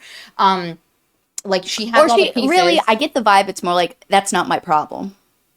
A little bit that, but also like I'm talking about like a little bit of ignorance. Relationship. Yes. Like, there's a lot of things that where she has the evidence, she has the pieces, she just doesn't put it together to get to a conclusion. Not because she can't, but because she's just, either she's so self-focused on what's happening in her head, or in this case, out of like the denial of what having to put it together would do to her actions. Yeah. Her and Jasper are getting into, no, there was another thing. Arthur ends up giving her his coat because she's really cold. He's like, why don't you ever have a coat? What's your problem? I'm giving you plenty of money, dude. And she's like, the money's not for me. And so he ends up giving her his mother's coat, actually, No, I think, it's a right? coat it's the last coat his mom gave him. Yeah, and which I thought was nice. But also Zenith says in the comments, there was also that bit about the wardens dying faster and faster, and that, you're right! That never went anywhere! Why were they dying faster and faster? Because of the yucky pond was feeding the river and making the river more powerful. Oh, yeah, there you go, Zenith. The problem is, this book has a lot of little things that it technically has a line about, but it doesn't coalesce as a narrative. Like, I'm going to make an argument that the house being the sentient creature that calls people to it to fight the monsters. We had this whole conversation about this. So sidelined and becomes such an afterthought to what the actual reveal of what is happening is. It is so frustrating because, like, the house is the coolest part. Her doing stuff. There's this Hellcat that she brings. There's more of a relationship between her and the house than her and Arthur sometimes. With anyone. She loves this house. And it's such a good core. And it comes through and it feels good. It is such a good core because she feels homeless. Like, she doesn't know how to, in her head, she thinks of what she thinks of a home, and she's like, I don't have a home. I don't have a home. So it really is compelling. Apartment 12 isn't or room 12 isn't my home. Garden of Eden is my home. Eden. And so she desperately wants this idea of a house, and as she's cleaning the house, it's becoming a home. It's looking better. She cleaned the windows. There's love being fed to it. She's painted shit. She's, like, investing. So when I tell you, like, that her and this house are, like, the core of the book, and the fact that the house ends up not being a greater part of the fucking ending makes me so fucking angry. Yes. It just... Calm yourself. Calm yourself. Anyway, and you also get, like, Arthur when he's, like, mad at the house, because, like, the house has a personality. It is a mover and shaker of things. He'll, like, smack it, or, like, poke it, or hurt it. Like, he'll make it He thinks about sticking gum into the electrical sockets. Yeah. Or, like, doing things like he'll leave the dishes to mold. Like, he's fucking with this house. And it's so sad because, like, none of this is really the house's fault. And, also, like, the house just be doing its damn bestest. Okay, and, like, yes. And also, like, he ends up later on recalling, because I think we'll both forget this point, but he ends up recalling later how even after his parents died, the house had put black mourning cloths over the windows and stuff. And so this house is magical. And sentient, and it loves, and it cares, and it's scared. It's so interesting. And yet, when we get to the end and we talk about the ending and the power involved in the monsters, it feels like it's not that it feels, it doesn't really come together. So anyway, wait, let's continue where we left off. Where were we? We were yes, so just things that happened. He gives her coat. Eventually, Jasper confronts her and is like, you're working at the house and you want a tractor supply and why you're lying to me and blah, blah, blah. And also this lady came to my school because there's this point where the Elizabeth Bain sends her a new cell phone, because she's like, you need to take better pictures of it inside the house. So Opal's been, taking pictures of things, blah, blah, blah, picture of the cellar place and everything. And when she does take a picture of the cellar, she's like, ooh, go in there. Yeah. I want to know what's in there. And Opal's like, that's a hard no. And then we get into this place. Yes. And so there's this thing, when I talk about the cyclical nature and a bit of repetitiveness, there's this point where Elizabeth Bain is like, do this. And she's like, no, I'm not going to do this. And Elizabeth Bain is like, but Jasper. And then she's like, okay, fine, I'll do this. And then, like, when she's being blackmailed, she's like nice to Arthur or mean to Arthur, depending on how things are going with blackmail and how she's feeling about herself. And then Elizabeth Bain's like, go into the cellar. And she's like, I can't find the key. You better find the key or Jasper. And there's this point where she was like, fuck you, Elizabeth Bain. I'm not doing it anymore. And then Elizabeth Bain goes to Jasper's school and is like, hi, I'm applying pressure to your sister through you, Jasper. How you doing? And Jasper's like, fuck you, why didn't you tell me this was going on? I'm completely blindsided. And she has to kind of semi-explain what's going on, but she's not completely honest about it. Yeah, like, for example, she doesn't say, I think there are monsters. Or, like, the house is this weird sentient thing. And there's this whole, like, anyway, so, and her brother are kind of, like, getting on the outs because he's just really frustrated. What I would have liked? What? This is a different story. Mm-hmm. But I would have liked if she tried to move her and Jasper in slowly but surely, because she wants to live there so bad. I would have much preferred that. And so she just keeps bringing their shit over, and they don't have that much shit. And finally Jasper's like, And like at first he's like, I don't want to live it. And she's like, you're gonna help me clean it. And then she makes him help him clean it. That would have been a nice. There is a book within this, which is the slice of life. Yeah, that's what you half said. gothic romance, half slice of life of this house and bonding. Oh, and how nice would it have building been a if family and also realizing the family she had and like how nice would it have been if Arthur had gotten to know Jasper like that? Yeah. And then I would have loved it. It's not what this book is trying no, to be. not at all. I see it in the moments where she's taking care of the house and it feels a bit slice of life. It's there. The other thing that's happening is that Jasper's spending a lot of time at his friend's house, and his friend's parents are wealthier. wealthy. They take care of Jasper. They can have dinner. They have dinner where that they cooked with they They aren't powdered donuts from the gas station or ramen. Picante chicken ramen. But they have actual meals, and she's very bitter about them and their present in Jasper's life for obvious Understandably. reasons. But they also provide, when they go on vacation, they take Jasper, and the lady's like, he can stay here as long as he wants. We really don't mind having him. But there's also this idea of the performative care of them. They have foster taking in children. someone less fortunate. Yes, and they'll go to church and be like, look, we brought Jasper with us, and you don't know, unfortunately, whether this is something that she just reads into it because again, she's an unreliable narrator, because there's a point where you find out that they actually have done even more for Jasper with some of the stuff, and so you don't know if they're just performative potatoes or if they also genuinely like it's a bit gray. But anyway, he spends a lot of time at his friend's house because the Wi-Fi is good and he gets to eat meals, and she doesn't like that. And there's a point where Arthur gives her his father's truck because she's been walking back and forth, and he's like it's just to loan to get to work. And they have a whole her and Jasper have a whole confrontation.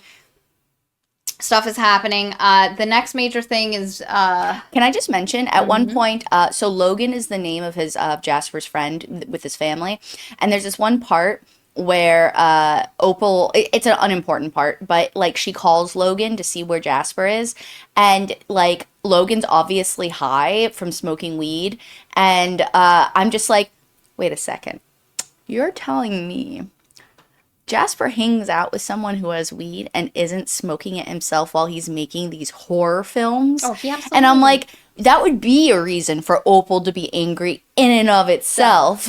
But anyway. But yeah, so she's working on her shit. There's a point where she quits Starling House. Why? What happened? Okay, so what happens here is that she ends up going back to Tractor Supply because why did this happen? Oh, she goes over one night. She's not supposed to come at night. One of the rules is she's not supposed to go over to the house at night, but she does, and she goes there. And is it to go down into the cellar, right? Is this not the part?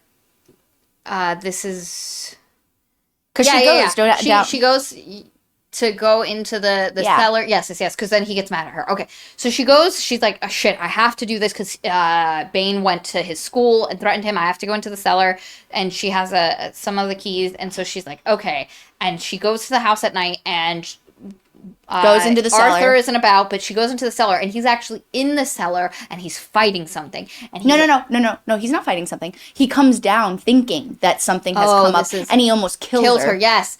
And he almost kills her, and she's like, what the fuck is happening? And then her phone drops, and he sees all of the photos on it and all of the things. Yeah. And he's like, oh man. Sorry, I hit the mic.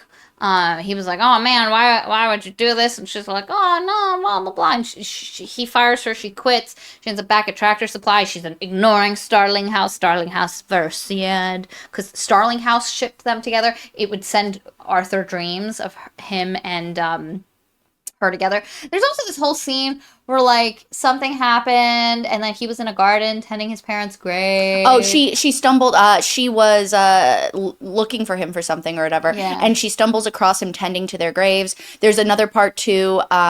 He punches a window because Starling House sent her to where he was tending the graves, and he's mad at the house for sending her there, and so he punches a window, and I'm like, don't be mean to my baby house. I know. That's my baby house. Did she bring the cat over yet at this point? The cat was brought. There's a cat that lived in the dumpster by the motel.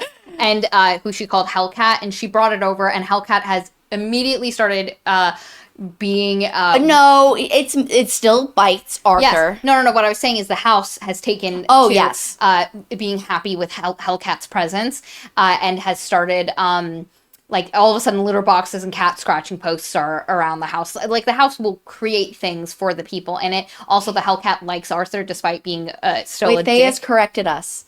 Thea says that's not what happens. They almost kissed, but a monster attacked and she... I don't even remember that for some reason. What? What the fuck? What? Does this happen now? Yeah, I thought... No, doesn't she come back again and he's fighting the monster and they almost kiss? No, I think Thea's right. I think I was correct. There was a monster attack. Like, she was down there, and then I think a monster appeared when she went down there. Okay, Shame. we're gonna backtrack. So she goes to take photos of the thing. He almost attacks her, and then I think a monster does appear, and he's fighting with the monster, and then they like both kind of get injured. They almost kiss. And then he pulls away because he's like, no, God, I can't believe I forgot this part. I can't do this. And she's like, oh my God. And they do kiss. They kiss, but then he's like, because, he's processing his own shit. And she's upset that she feels romantically rejected. So she like quits. She goes back to Tractor Supply. Blah, blah, blah. There's a point where she has a nightmare where the house is, like, summoning her, and then she ends up going back. Bane is like, you need to go back. No, what I remember this part. So what happens is so she's been ignoring Bane, and Bane comes by and to the Tractor Supply store, and she's buying gum or something, and she's just like, hey, we need to talk, da da da da da. And Opal's just kind of over it, and she ends up saying, Bane ends up saying something, and it pisses Opal off, and Opal punches her, and she ends up losing her job. But that's the day of the climax of the story. Yeah, there's stuff. So I was right. There are 2 times where she goes down at midnight, and there's they kiss and stuff, and then there's the and then Dragon Slayer mentions she also had to get the keys from his room to further betray him, and when she goes up there, she sees a sketch of herself that he's made. Yeah, there's a bunch of moments where the book's like, he wants me. Where like she sees the photo of herself, and she was like, damn, why is he drawing me? And then like when he's in the garden and he looks at her and his eyes are filled with such longing that she's like, holy hot damn, that's a starving man looking up at a meal. I've never felt like a snack in my goddamn life. But where does that love come from? Like we didn't get that journey, which is really frustrating. You don't, especially from Arthur's point of view. You really don't get him. You get them like as a couple, like just thematically. Yeah, but you also get them like just existing around each other. Yeah. But like not in a way that you're kind of you see the build. Yeah. But anyway, and she's like, oh my God. But anyway, so the romantically rejected goes to work at Tractor Supply. The whole thing happens with Bane. She punches her. Bane then makes it so that the motel burns down. What happens is this. After she gets punched in the face by Opal, which was very gratifying. I'm going to say, highlight Chris M. Yeah, I know. This is how you know, because there's so much just back and forth. This is just proof that it's repetitive. I can barely remember the order of the events because the same thing happened multiple times with minor variations. Yeah. Like she talks to Bev multiple times with minor variations. She has interactions with Jasper. She's also at this point also gone back to the library, and she's actually wound up a lot of the Gravely stuff that Charlotte was collecting. Oh yeah, we have to talk about this. Oh Jesus, wait I a second. completely forgot. I will get it. I'm just going to summarize it. You so basically, Charlotte is like, since Opal's not telling Charlotte what's going on with everything, she's like, Charlotte, won't you help me like go through this stuff and see if there's anything good? And she's like, not unless you want to tell me what's going on. And she's like, nope. And she's like, all right, good luck. And so she's looking through all this stuff. She doesn't see anything. But finally, in between this book or whatever, there's a liquor store receipt. And the liquor store receipt has a phone number on it. And the phone number is her mom's phone number. So it's a liquor store receipt from the Gravely that passed away, which the older man, dad of the current Gravely owner, not the dad, the brother. It's a brother. Oh, okay. Because she's His yeah. gravy. Yeah, okay. Yeah. Or something like that, but not the Yeah, father. you're right. You're right. But anyway, so she's like, why is my mother's number on a Gravely man's receipt? And so you're like, No. what's the connection? Yeah, and then a while later, she finds in all of this stuff a photo book of the Gravely family stuff, and she's talking, and it's a moment again where she's like, I don't have a photo book filled with memories, but then on one of the pages, she sees her mother. Yeah. Next to the Corvette. And it's like and it says underneath it, Delilah Opal Gravely, and she realizes Not Opal, right? Or is it Delilah Opal Gravely? It is Delilah. Is her middle name Opal? No, Delilah Jewel Gravely. I was gonna say it's Yes, Jewel or it's Jewel. something. Delilah Jewel Gravely. And Opal's middle name is Delilah. And she realizes the DJ G, and she's like, oh my god, I've seen that before. And she's like, my mom was at Gravely, and she goes to that book that her mom gave her, the copy of the Underland, because it said this book is property of DJ G, and she realizes her mom was at Gravely, and she's then realizes, because she confronts Bev about it, and Bev's like, and she was like, how, I mean, nobody knew, I've discovered this thing, and Bev's like, oh yeah, I knew the whole time. Not just, and then she realizes everybody knew. This is something that the entire, like, everyone has known this particular... Which does suck. That would suck. It super sucks, and she's like, that's why people particularly treated me like a pariah, because, there's this family drama that has been aired that I'm not privy to, that people know, and it kind of adds to the weirdness of her life. And it hits her, and it's really... She's the bastard child. She literally is actually the bastard child. She's a bastard child, and she realizes that when her mom, on the day her mom died, was like, I'm going to set things right. Don't worry. They were driving to the Gravely house, and her mom was going to talk to Papa Gravely. Yeah. And get them their life back. Like, and Bev tells her, your mom said she was finally going to go talk to her father and sort you guys out.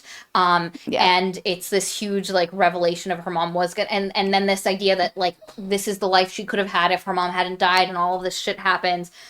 Brah, brah, brah, brah. Also, I forgot the other way. Oh my god. What other thing? So there's a... God, her and what's-his-face have multiple falling out. So there's the falling out when she feels, her and Arthur, when she feels romantically rejected because he kissed her and then he pulled away. And then she comes back, and because in the middle of the night, and he's fighting monsters, and she helps. She picks up the sword. She can see the monsters now. She cannot see. She cannot see the monsters. I know this for a fact. When she picks up the sword and she's bleeding, she sees the monster. No. Yes. Does she? Yes. I'm telling you, her blood touches the sword. I would like the fucking monster. I would like to phone a friend, because no, I do not think she sees the monster. She doesn't initially, but then she does in that scene. Are you sure? 100%. Well, it doesn't matter. Yeah, she hasn't become warden, but she touches it, which I thought this was weird, because there was a point where both of them had seen the monster, and I was like, but she's not a warden yet. And then she became a warden, and I was like, that's a plot hole. I'm not gonna. I don't think she saw them. She saw him once her blood got on the sword. No, her and Arthur's blood mixed. Yeah. What? Yeah. I don't even remember this. Don't worry, you're fine. This book's very repetitive. But anyway, so they had the falling out after the kiss thing, and when she went down to take the photos, and he was like, oh my god, you stole the thing from my room, and she was like, they kissed, and then she's like, oh my god, he pulled away, and she doesn't see him for a while, and then she goes back in the middle of the night because she's having a dream, and she finds him fighting something that she can't see, and he's like, wow, what is happening? And then she ends up helping him because she realizes he needs help, and their blood commingles. Is someone... I was waiting to see if somebody said anything. But anyway, and their blood commingles, and she sees it, and she ends up putting, like, the keys of the house in between her knuckles at one point because she doesn't have the sword, and she's, like, swiping at the monster, and she ends up, like, getting it in the eye, and it dissipates. And her and Arthur, once again, have a moment, and he's like, oh, God, she knows what's happening because she's like, you have to tell me what the fuck's happening, my boy. What the fuck is this? Yes. Buddy boy. And he's like... okay, there are these monsters and the wardens keep dying, and I'm gonna be the last warden, and this whole thing, blah, blah, blah, blah. Also, I'm gonna tell you something, and then you have to leave forever. And she's like, okay, tell me whatever thing. And he was like, I'm the reason your mother died. Oh my god. So what you learn is this. Let me tell this part. What you learn is that when Arthur's parents died, he got really drunk, and he just, like, kept drinking, and understandably. he decided, I'm not gonna deal with shit. I'm just going to let the house go to pot. I'm going to be drunk all the time. I'm going to blur out the world, which is actually a nice parallel to Eleanor later on a little bit. But anyway, he ends up allowing the beasts to roam, and they get out one night, but lo and behold, there is a crash, and so he realizes once they get off the property, because normally they just stay on the property, yes, and the wards hold, because there's wards around the property, but they get off, and then he realizes that he's drunk, and he's like, oh god, I gotta go fix this, and he's like so, running after them. Yes, and he ends up getting to where the car crash site is, and that's when Opal doesn't know this, but he ended up actually dragging her out of the car and everything, and so later on, when he does reveal this to Opal, Opal's like, I didn't abandon my mother. I was there with her. She has this revelation later. Much later, yeah. But in this moment, he's like, they hunt Graveleys, and you're a Graveley, and your mother was targeted by them because they're Graveleys, and... Well, she was like, you know, I'm a Gravely, and she's like, I'm this, and he's just like, yeah, I know. Everybody knows but you. Yeah. Even your brother, and he doesn't say this, but even your brother knows at this point, and you didn't know. But anyway, so she finds out that, like, the reason her mother died is because of this whole thing, and she, like, runs away, and again, for, like, the seventh, somebody said, leaves forever for the seventh time. This is the time she actually leaves. And goes to Tractor Supply store. This book is so repetitive. Anyway, she's really depressed. Like, she extra depresses hard. Oh, yeah, that's right. Yeah, she doesn't leave the... God, this book's so... No, wait, this is before she goes back to Tractor Supply. So much, yes. Doesn't... But she's going to go back to Tractor Supply once she gets up. But anyway... We keep bringing... Why? Anyway, no, but it's like my mooring point. No, but she, for the first time ever in her life, she stops moving instead of just constantly hustling. Yeah, and so she depresses she stews in her own filth. Her brother gets super concerned, and he ends up going to confront Arthur and be like, "The fuck happened? What did you do to my sister?" And he's like, "I made her leave." Blah blah. And he's like drinking again, and he's like, "Blah blah blah." And anyway, they have a confrontation scene where Jasper's like, "Leave my sister alone, asshole, or you're gonna have to deal with me." And you're like, Jasper's too good. 'Cause let me tell you, there's this point where I'm like, would it be the worst thing for Jasper at the age of 16 with a good head on of his shoulders to go into foster care? Like, no. What have you been really providing him? Yes. That, like, especially because I was like, you know who would probably get him as a foster? The family. The Jordans. The Jordans family. They're not the Jordans, but Jordan's family. You know, I'm like, really solving problems. And at this point, you kind of get that, like, he might not know what is happening. But anyway, he goes and he confronts, but he also steals something. It's fine. It's fine. It's a notebook with Arthur's notes. Doesn't matter. The point is it reveals more stuff about the monsters and stuff. And lo and behold, later on, Bane ends up getting a hold of it when I would like to get to this part now because this is the next big part. While she has just gotten fired and she faffs about for a while, Bane has actually sent one of her henchmen to go and start a fire at the motel in order to frame Opal.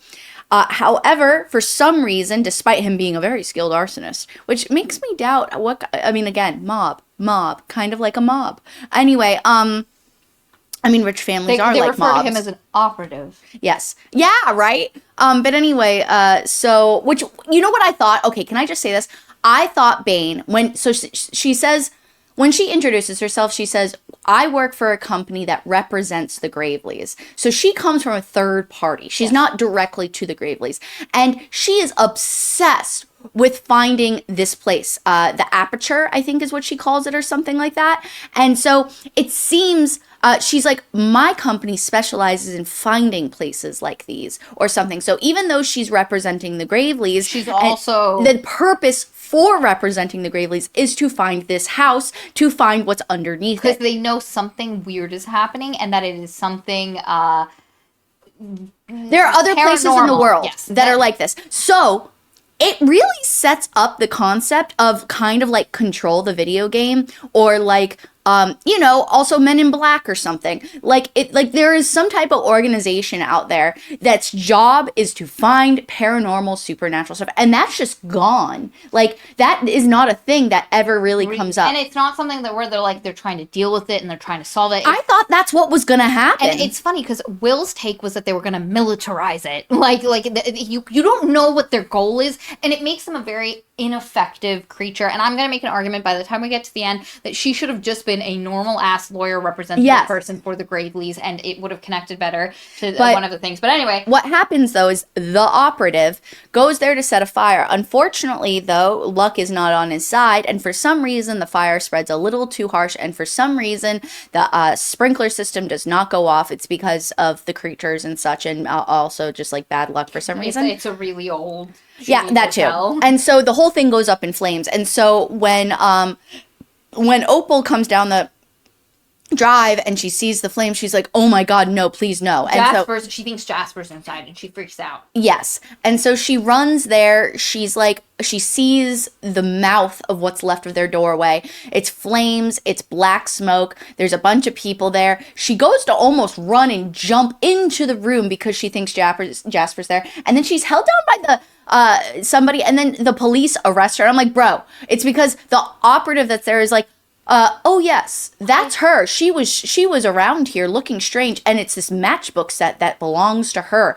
And it's like, okay, wait a second. Obviously, it wouldn't be her. She just almost jumped into the because she thought her brother was inside the building. It just doesn't really make a lot of sense why the constable. Now, granted, he's just like, a bigoted. Mayhew. Yes, he's just a bigoted old dude. So, and he's probably being paid to look the other way or whatever. That's not really what's being indicated here, but he was asked by Bane to grab her, too. It's because when she gets brought to the police station, who is there but Bane wants to talk to her. And really quick, I want to point out something that happens before this point, because we're about to get to another thing. There's this point where she has a conversation with Bev where she's given Bev a lot of sass, and Bev's like, no, fuck you. I'm not going to take this. Like, do you think I really let you live here for free because your mom won a bet? Like, and she realizes, no, Bev has been taking care of her and her brother their entire lives. And that Bev is a mother figure to her, as much as she has ignored that fact. But Bev has actively been, has done things in a way to make her still feel self-sufficient and not to break her sense of self, but has been supporting her in the ways.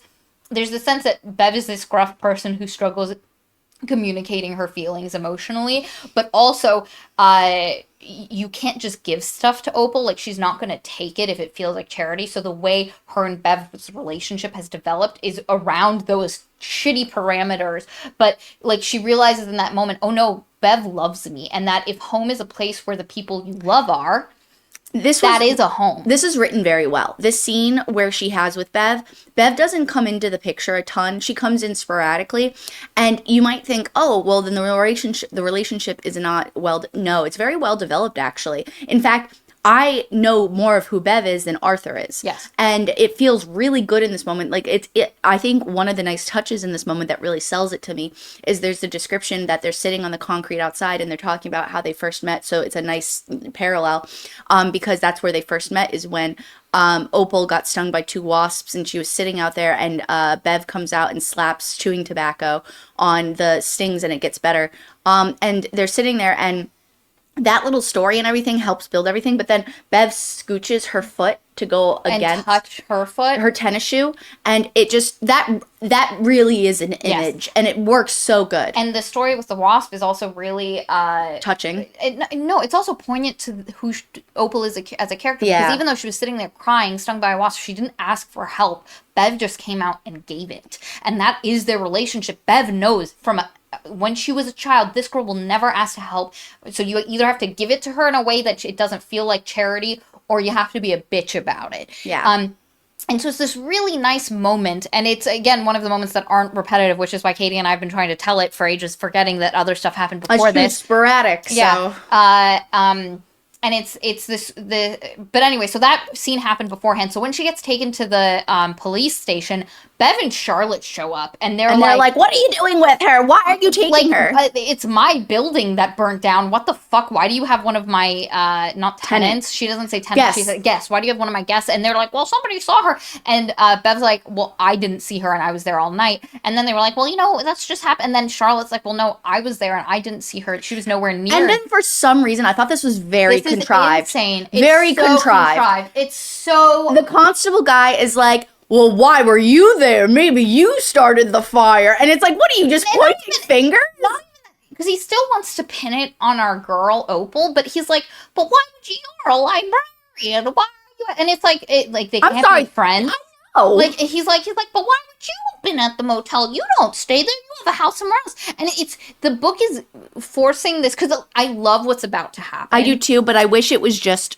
I wish it happened naturally, because it feels like the book forced. had to force this encounter where because like the police officer's like, I just need to know and it's the constable. He's like, but I need to know for police work. You have to tell me why you were there. And it's like, which is fair. I can't just visit a friend. Well, she could have just said that. That's but also, the thing. He doesn't need to know why she was there. She No. was. No. He does need it. It is an open investigation. The problem is that they don't need to say, "Oh, we're dating." But they also, all she has to be like is, "I was there." The police don't need to know why you were there, as long as somebody else can corroborate. Oh yeah, there. I see what you're saying. Yeah, like it's the fact that he's like, "But no, why were you there? What reason did you have to be there?" But anyway, and you see that there's been an argument between these two, because as the reader, you're like, they love each other. And so anyway, they say it's because I'm there. She was here because she's my girlfriend. And you're like, yep. And you realize there's been a fight, because there was a previous scene where Charlotte was upset. You could tell Charlotte was upset with Bev. And you get the vibe that Charlotte has wanted to be open about their relationship for a while. And there's a previous point where she says, you know, I'm thinking about moving out of Eden once I finish my master's. Do you want to come with me, Opal? And Opal's like, no, Jasper needs me. And Charlotte's like, Does he? And also because Charlotte knows something that Opal doesn't know at this point. Yeah, that's true. But anyway, communication would have solved a lot of problems in this fucking book. But anyway, and the reason she's wanting to leave Eden is because Bev will not be open about their relationship. Like, there's this undercurrent. Like, you pick this up. It doesn't say this, but they've been having problems because Charlotte wants to be open. Bev's like, why do we have to let people know? People are assholes. We'll just find them on our own. And Charlotte's like, no, I don't want to live like that. And so in this moment of Constable Mayhew being like, but why were you there? Bev's like, fuck it. She's my girlfriend. And Charlotte's like, oh, sweetheart. And yeah, and it's very sweet, but it does feel very contrived. It's so contrived. I love two cute lesbian mamas, but I don't. Really? No, yeah, I have no reason for that. Especially like older. But anyway, but like it just, on one hand you're like, aw, but on the other hand you're like, why the fuck did he, like... It feels like the constable's not well written. Yeah, at all. He feels like he's supposed to be He's a caricature. He's a caricature. Yeah, he's supposed to be buffoon-like, but it's too much. Because nobody else is like that. Yeah. But anyway, she ends up getting taken to Bane, and Bane is like, you know, more blackmail-y, terrible stuff. And then she's like, no, I'm not telling you anything. And then Arthur appears, because Bane went and spoke to Arthur, and Bane was like, I found the correct leverage now. Mwahaha. And you realize, she now realizes that Arthur likes wait, what movie is there a moment where a bad guy is like, mwahaha, and then the female, Howl's Moving Castle. This is such a Howl's Moving Castle moment when Sophie goes to visit the head sorceress lady, and she's like, he'll never come here because he's too selfish and he only ever does what he wants. And then sorceress lady is like, I don't think so. Now I know I have something he wants. Leverage. And it's the same tone. Yeah, because Bev's like, or not Bev, Bane is like, I now know how to get to you, Arthur. And so anyway, he comes in, she gets unhandcuffed, she gets taken out, she goes and waits for him to finish having whatever horrible conversation he's having with him. But what's really, really scary for her is that he seems like when a burden has been lifted off his shoulders. He's smiling. And she's like, that's not something you do. Yeah. And I think you're cute, and you don't normally smile. And is so that a dimple? What the fuck? He gives her the keys keys to his car. Jasper finally calls back. She finds out he was like at the library or whatever or something like that. Now he's at the library. Yeah, She has to pick him up. Yeah, she wants to go see him, make sure he's okay right away, and he's like, "Here's the keys. Think of it as a continuous lend." And he's like, "And when you leave for good. Yeah, don't like come when back." you go get Jasper, both of you need to get the fuck out tonight. He also gives her like a wad of cash, like his whole wallet, wallet. his whole fucking wallet. Just take it. I don't need it. ID who? Identity? We don't need it. Well, that obviously indicates. Oh, god dang it! We keep hitting it.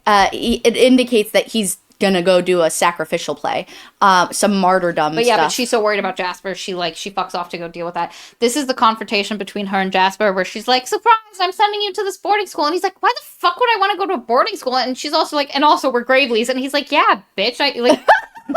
I knew that. Like, I just didn't. You weren't ready. Everybody knew, but I thought that was so rude of him. But then again, she was keeping secrets from him. So yeah, but also I got the vibe that he understood his sister was so fragile in her sense of self that telling her was going to be.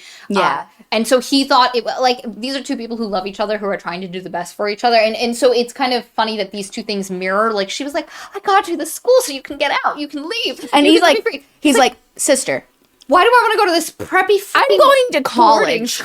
I already applied, got in, did my SAT. I have a scholarship. Like, it's already said I start in the fall. And she's like, "But you're 16. He's like, "They don't care. They just want good SAT scores. So I'm going." Yeah. And Charlotte helped me. And Jordan's family helped me. And we got it all together. And it's done. It's taken care of. And then she's like, "Oh, wow. Well, if he's communication would have solved this ages ago." He tells her, and I thought this was really sweet, and I think Jasper's one of the best characters in the book. Yes. But he ends up saying, "And I'm going to go and I'm going to major in business so that way I can take care of you like you've taken care of me." And I really love that he actually loves her. I hate getting sibling stories. I hate getting these love-hate relationships where people are just jackasses to each other over and over again. So I really liked that he was like, "I love you. I'm going to sacrifice something for you." And she's like, "You know what? No, don't do that. I'm going to be fine. Go major in film, do it." And he's like, "Really?" And she's like, "Really?" And she's like, "Okay, now go buy a Greyhound ticket and get out of here." And so he's like, "You're not going to come with me?" And she's like, "No." And he's like, I forgot. One of the things you learn when he goes and he confronts, God damn it, when he goes and he confronts Arthur earlier is that he also has been having dreams about the house, Starling House, the whole time. And you realize, oh, Starling House was summoning both of these. And there's this point earlier where she's like, "No, you can't. Starling House is dangerous." And he's like, "Bitch, you think you're the only homeless kid Starling House has been talking to?" And she's like, "Oh, sacre bleu." Oh my god, I'm not the main character. Yeah, which is funny. It is funny. And in this moment as well, he's like, because once he reads through all of Arthur's notes, he's like, "We don't have to, just because Starling House called us, it's not fate. We have to choose. If we don't choose, Starling House will move on." "I'm choosing." Yes, in this moment, she's like, "I'm choosing Starling House." And he's like, "Okay, respect." And what I like about this is you have this person who feels super obligated, not just obligated, she has built herself around taking care of her brother because her brother brings her comfort. And when there's this point where he's like, "Yeah, no, I slept with you because I had nightmares." And she's like, "No, I had nightmares." And he's like, No.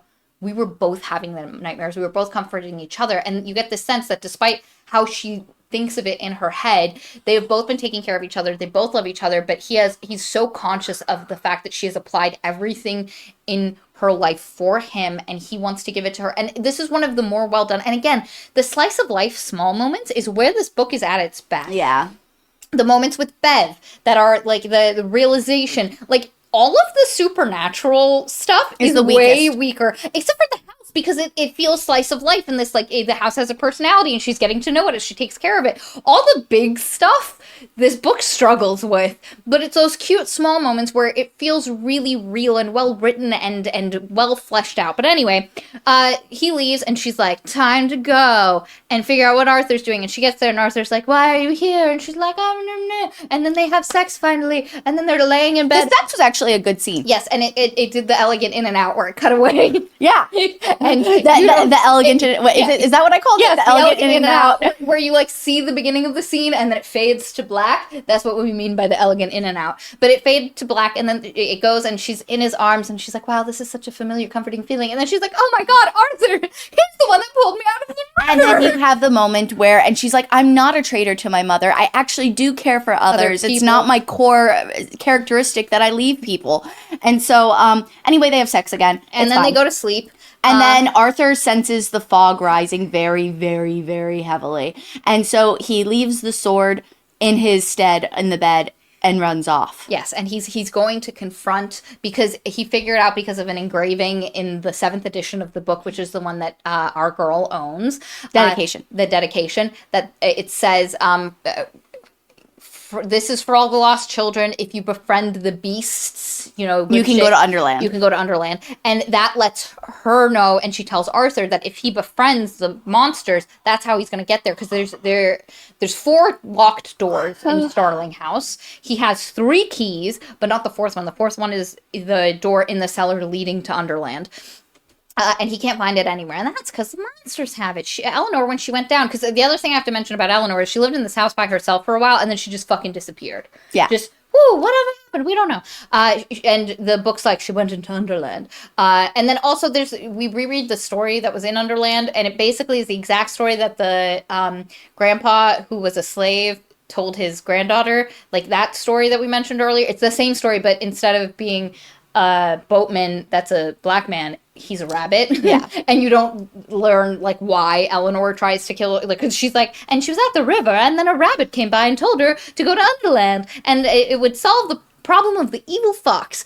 But it's through that story that we kind of get a little bit more clues. And she gets that inscription, so he's like, that's how I get the key. I'll befriend the beast and he'll give me the key, and that's what happens. He goes and he's like, I'm ready to go to Underland, and they're like, here's the key. Blah.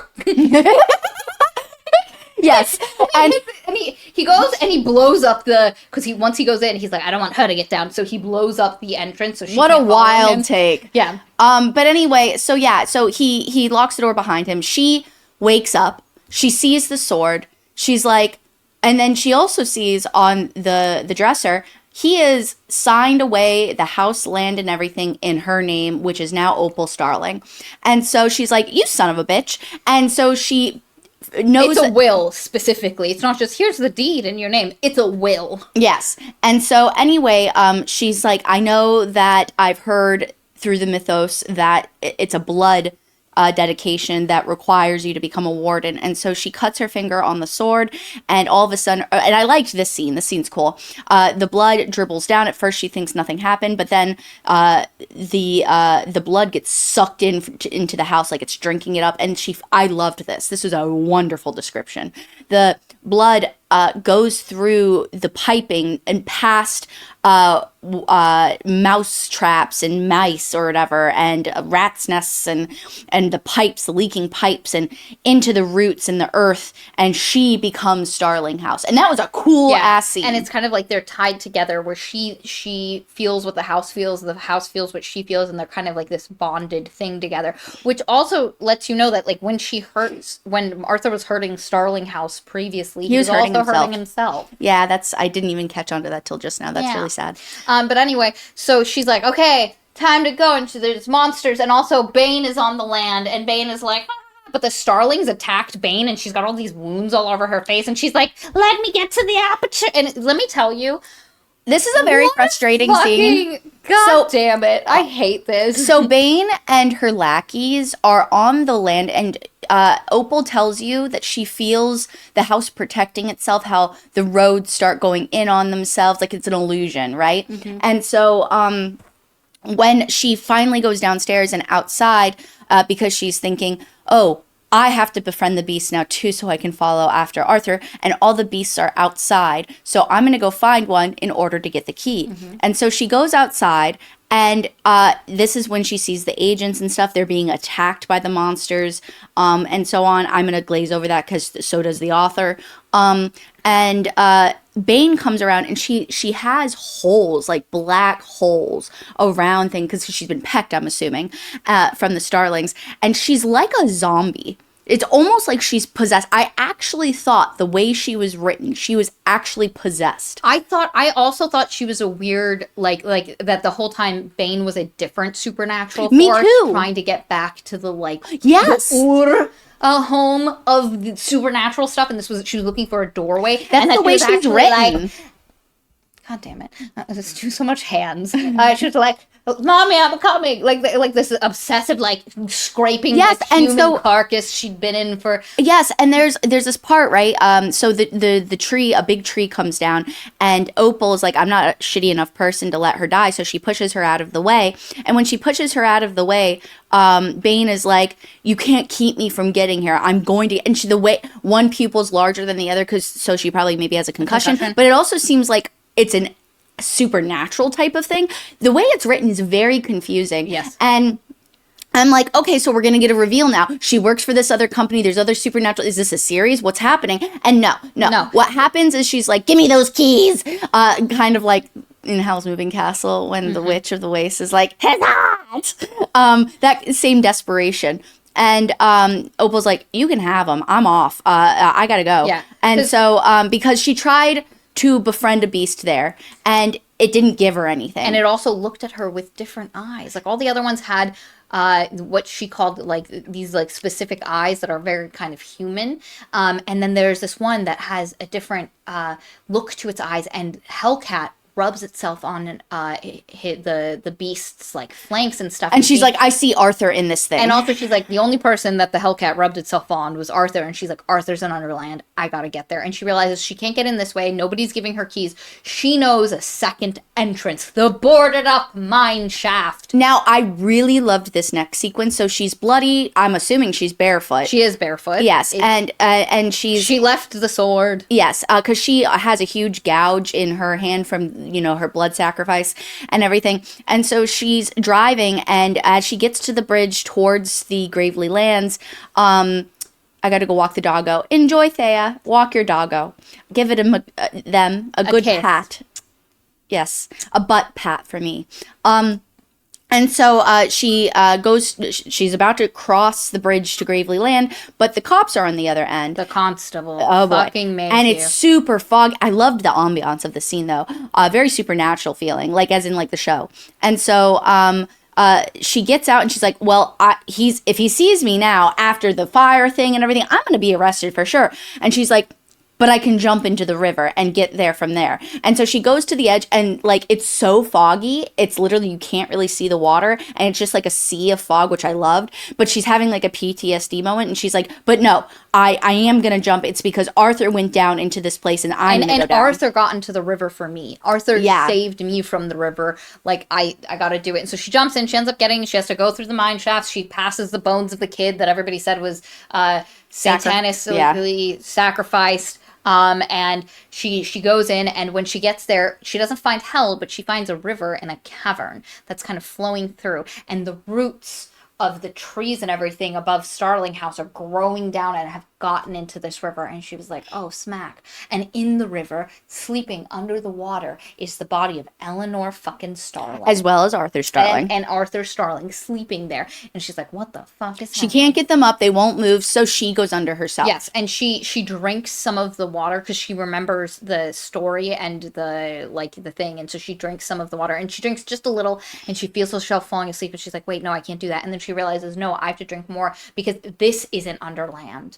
Underland is the place you go when you drink of the water of this place. So she drinks some of the water. She goes in. She goes into a dream world where it's Starling House, and Arthur is there, and she's like, Arthur, you son of a bitch, why did you leave me? And he's like, why did you follow me? And I think she punches him first or something. Yeah, in the sternum or whatever, in the ribs. And there's a whole bunch of monsters, and they're just staring at him. And she's like, well, what's going on? And he has the sword, and he's just like, anytime I try to get into the house, they stop me. And she's like, oh. And she looks up, and she sees in the window is a young girl who looks like the young girl from the book, Nora Lee. But it's actually Eleanor. Eleanor.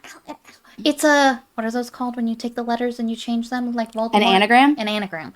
And Nora Lee. And so because at first she's like, Nora Lee, and Nora Lee ignores her, and she's just like looking nowhere. And then she's like, Eleanor, and then Eleanor sees her, and then suddenly the beasts are like, ah! And then she's like, oh man, we have to go in, and I have to do that. And he's like, well, I'll fight the monsters. You go, but And she's And I'll like, keep them away and distract them while you go she's in. like, don't die, please, thanks. But anyway, so she goes in and she confronts Eleanor, and this is the moment we're gonna get some explanations. And I'm like, oh, cool, I'm ready for explanations. So what happened was this. Eleanor's like, I am going to tell you. Well, no.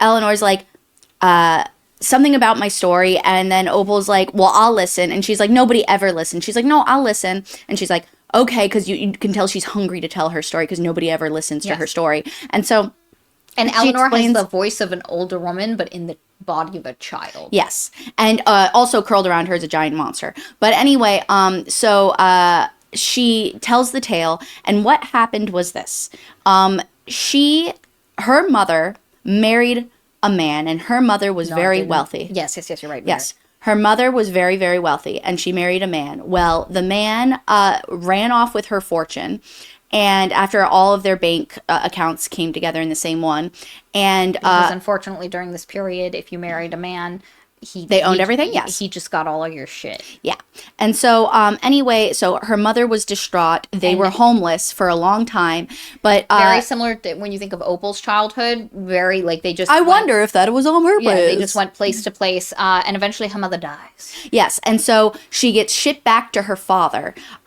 Gravely. The Graveleys! Yes. And Gravely! Yes. So she gets boated into Eden. And when she gets there, everybody knows her as the Gravely girl. Eleanor Gravely. Yes. That's her name. Yes, and they all call her the Gravely girl. And so she goes there with her father and his two brothers. Now, they suck. And it is indicated, but not explicitly told, but it's also explicit that they also probably beat and sexually assaulted her. No, that's not the vibe. That was not the vibe I got. They just abandoned her. Yeah, no. Are you sure? Yes, because it only gets weird after her father dies. Then they must have been really, really, really bad to her. It's because she says, and I remember this very vividly, she says, it's the kind of bad you don't have to describe, but when you, something about maggots or something about worms or something, but it very much seemed like, I understand where you're coming from, where it's probably not sexual assault, but there was something weird. And they're just, she's left alone in this house. She's isolated. She doesn't have friends. There's some type of abuse happening. Yes, whatever it is, it's not explicitly told. And so anyway, she has these starlings that her father has caged. Imported. He's imported them from Africa, right? I don't remember, but anyway, and she takes care of them and kind of loves the birds, and she feels very akin to them that they're caged. Yes, and she goes from singing them to manically whispering because over time she basically, it's the yellow wallpaper, if you've ever read that short story. It's her going mad because of loneliness and sadness and isolation and hurt and pain. But what happens is this. As she grows older, her father ends up dying. Yes. And when her father dies, all of the money... When she turns 18. Well, yeah, it all goes back to her. It's going to go all back to her. However, her uncle is not about that. And so he keeps asking her, when were you born again? How old are you again?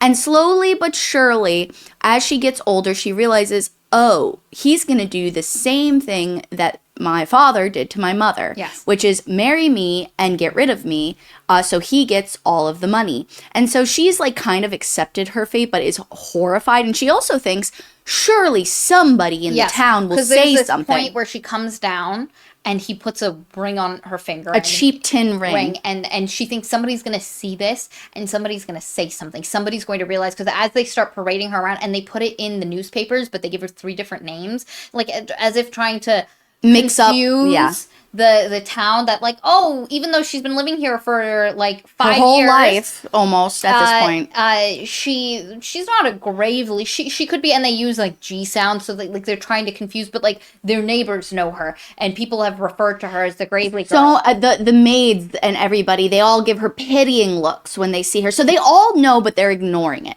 Yeah. And so anyway, the wedding day comes. And she goes to go to the river with the stones in her pockets.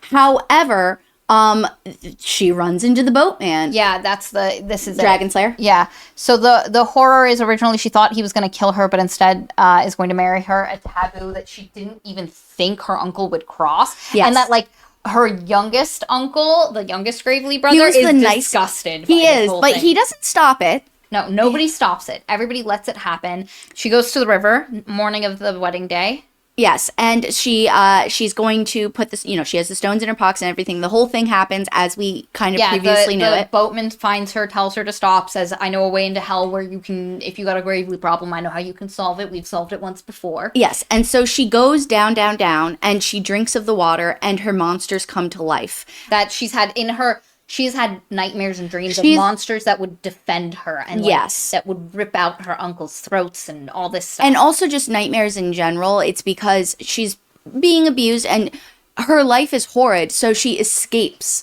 and her escapism is through her sleep. So it's like major depression.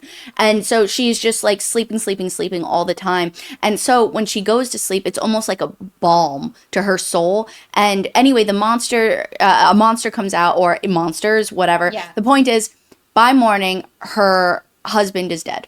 Yes. So they were married because what he tries to summon her into the marital bed, and she runs and she goes down into the thing, and she pops up later from the entrance into the mines that is closer to Starling House, because she went in through the mine entrance, but there's two ways to get to Underland, through the mines and through the entrance to Starling House. Her husband's dead. Everybody's like, yeah, we can't prove you did it. And she's like, everything's mine now, bitch, this stuff. Yes, and so she sends off her nicer uncle with all the mining stuff and all the business stuff, and she takes the money and the land. An acre of land over which she builds Starling House, and she lives on her own there, and she's kind of freaked out because she thinks the monsters were just the place underneath. Yes. And slowly but surely, so she looks up mythology, she buys books, she builds the sword, she has it commissioned. She starts thinking, oh, this is like, she builds a story around it rather than accepting or acknowledging the fact that they came from within her. Yes, that the monsters were her monsters that she brought to the dream world that then enacted her will. She thinks there are monsters that existed that she just interacted with. And so she, like Katie said, kind of just builds this whole thing. It's her own adventure story. Yeah. She's building her own mythos, but she does come to the realization that the monsters came from within. They're her monsters, and she publishes her book. She does, but then it's put into pulp, like, because they threatened. They were like, nobody's buying it. We're just gonna pulp it. Yeah, and so, but then one day her nicer uncle comes with a big smile, and he says, "I want your land. You're gonna give me this land. It's rightfully mine." And she's like, no. And so in the end, she does say, if you do not leave me alone, you will come to regret it. Yeah, because he threatens to tell a judge she's crazy, tell a police officer she killed his brother, and that through his sheer influence in the town will get her arrested and or institutionalized. So what she does is this: she makes sure there's another copy of her book or whatever with a different. She gives her editor a different, like the engraving, the dedication that has the instructions for how to get to Underland, and she's like, "We're going down, bitch." Yes, and she goes down. She finally drinks of the water, and she drinks a lot. Yes, and she goes into her like eternal sleep, and she becomes. It's basically, so remember you guys earlier, I mentioned that there were notes that were written down, and it was the different mythical rivers, like the Lethe, the Styx, all of those. And so it's kind of insinuated that this river is some type of mystical river. But this is where Maria and I have a problem with this river real quick, just as a pause. Where is this river going? Yes, and why aren't there other places like because like Starling House is sentient because it's above this river. But how does it become sentient? Yes, it just the land drank of the river, and now so it became sentient. But also, why aren't there other sentient houses along where? Because like, is this river only along this acre? Does it disappear? So this is my problem. Is it a pool? This is my problem. So Maria and I discussed this over breakfast. My first thing is this.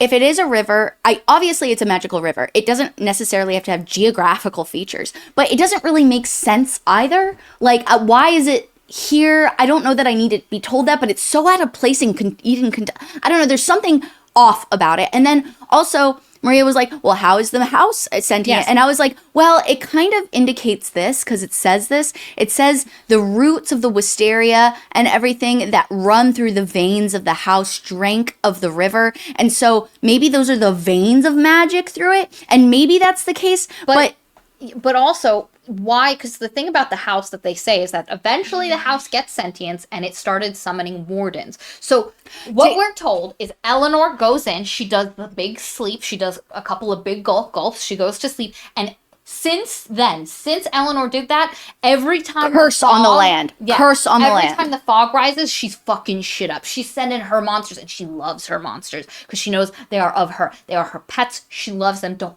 fuck with them. Because there's a point where she's like, you gotta stop doing this. And then she was like, you would kill my monsters. I love them. But anyway, every time the fogs come up, that is Eleanor sending up her babies to go fuck shit up. Put a pox on the Graveleys as well as the people who ignored her pain. So the entirety of Eden is at fault. At fault here, and she's going after them. And then the house becomes sentient and wants to stop her. Because the house specifically starts summoning the wardens, and the wardens defend Eden from the monsters. But I don't understand why if does the house not love Eleanor? Does it not want to support her?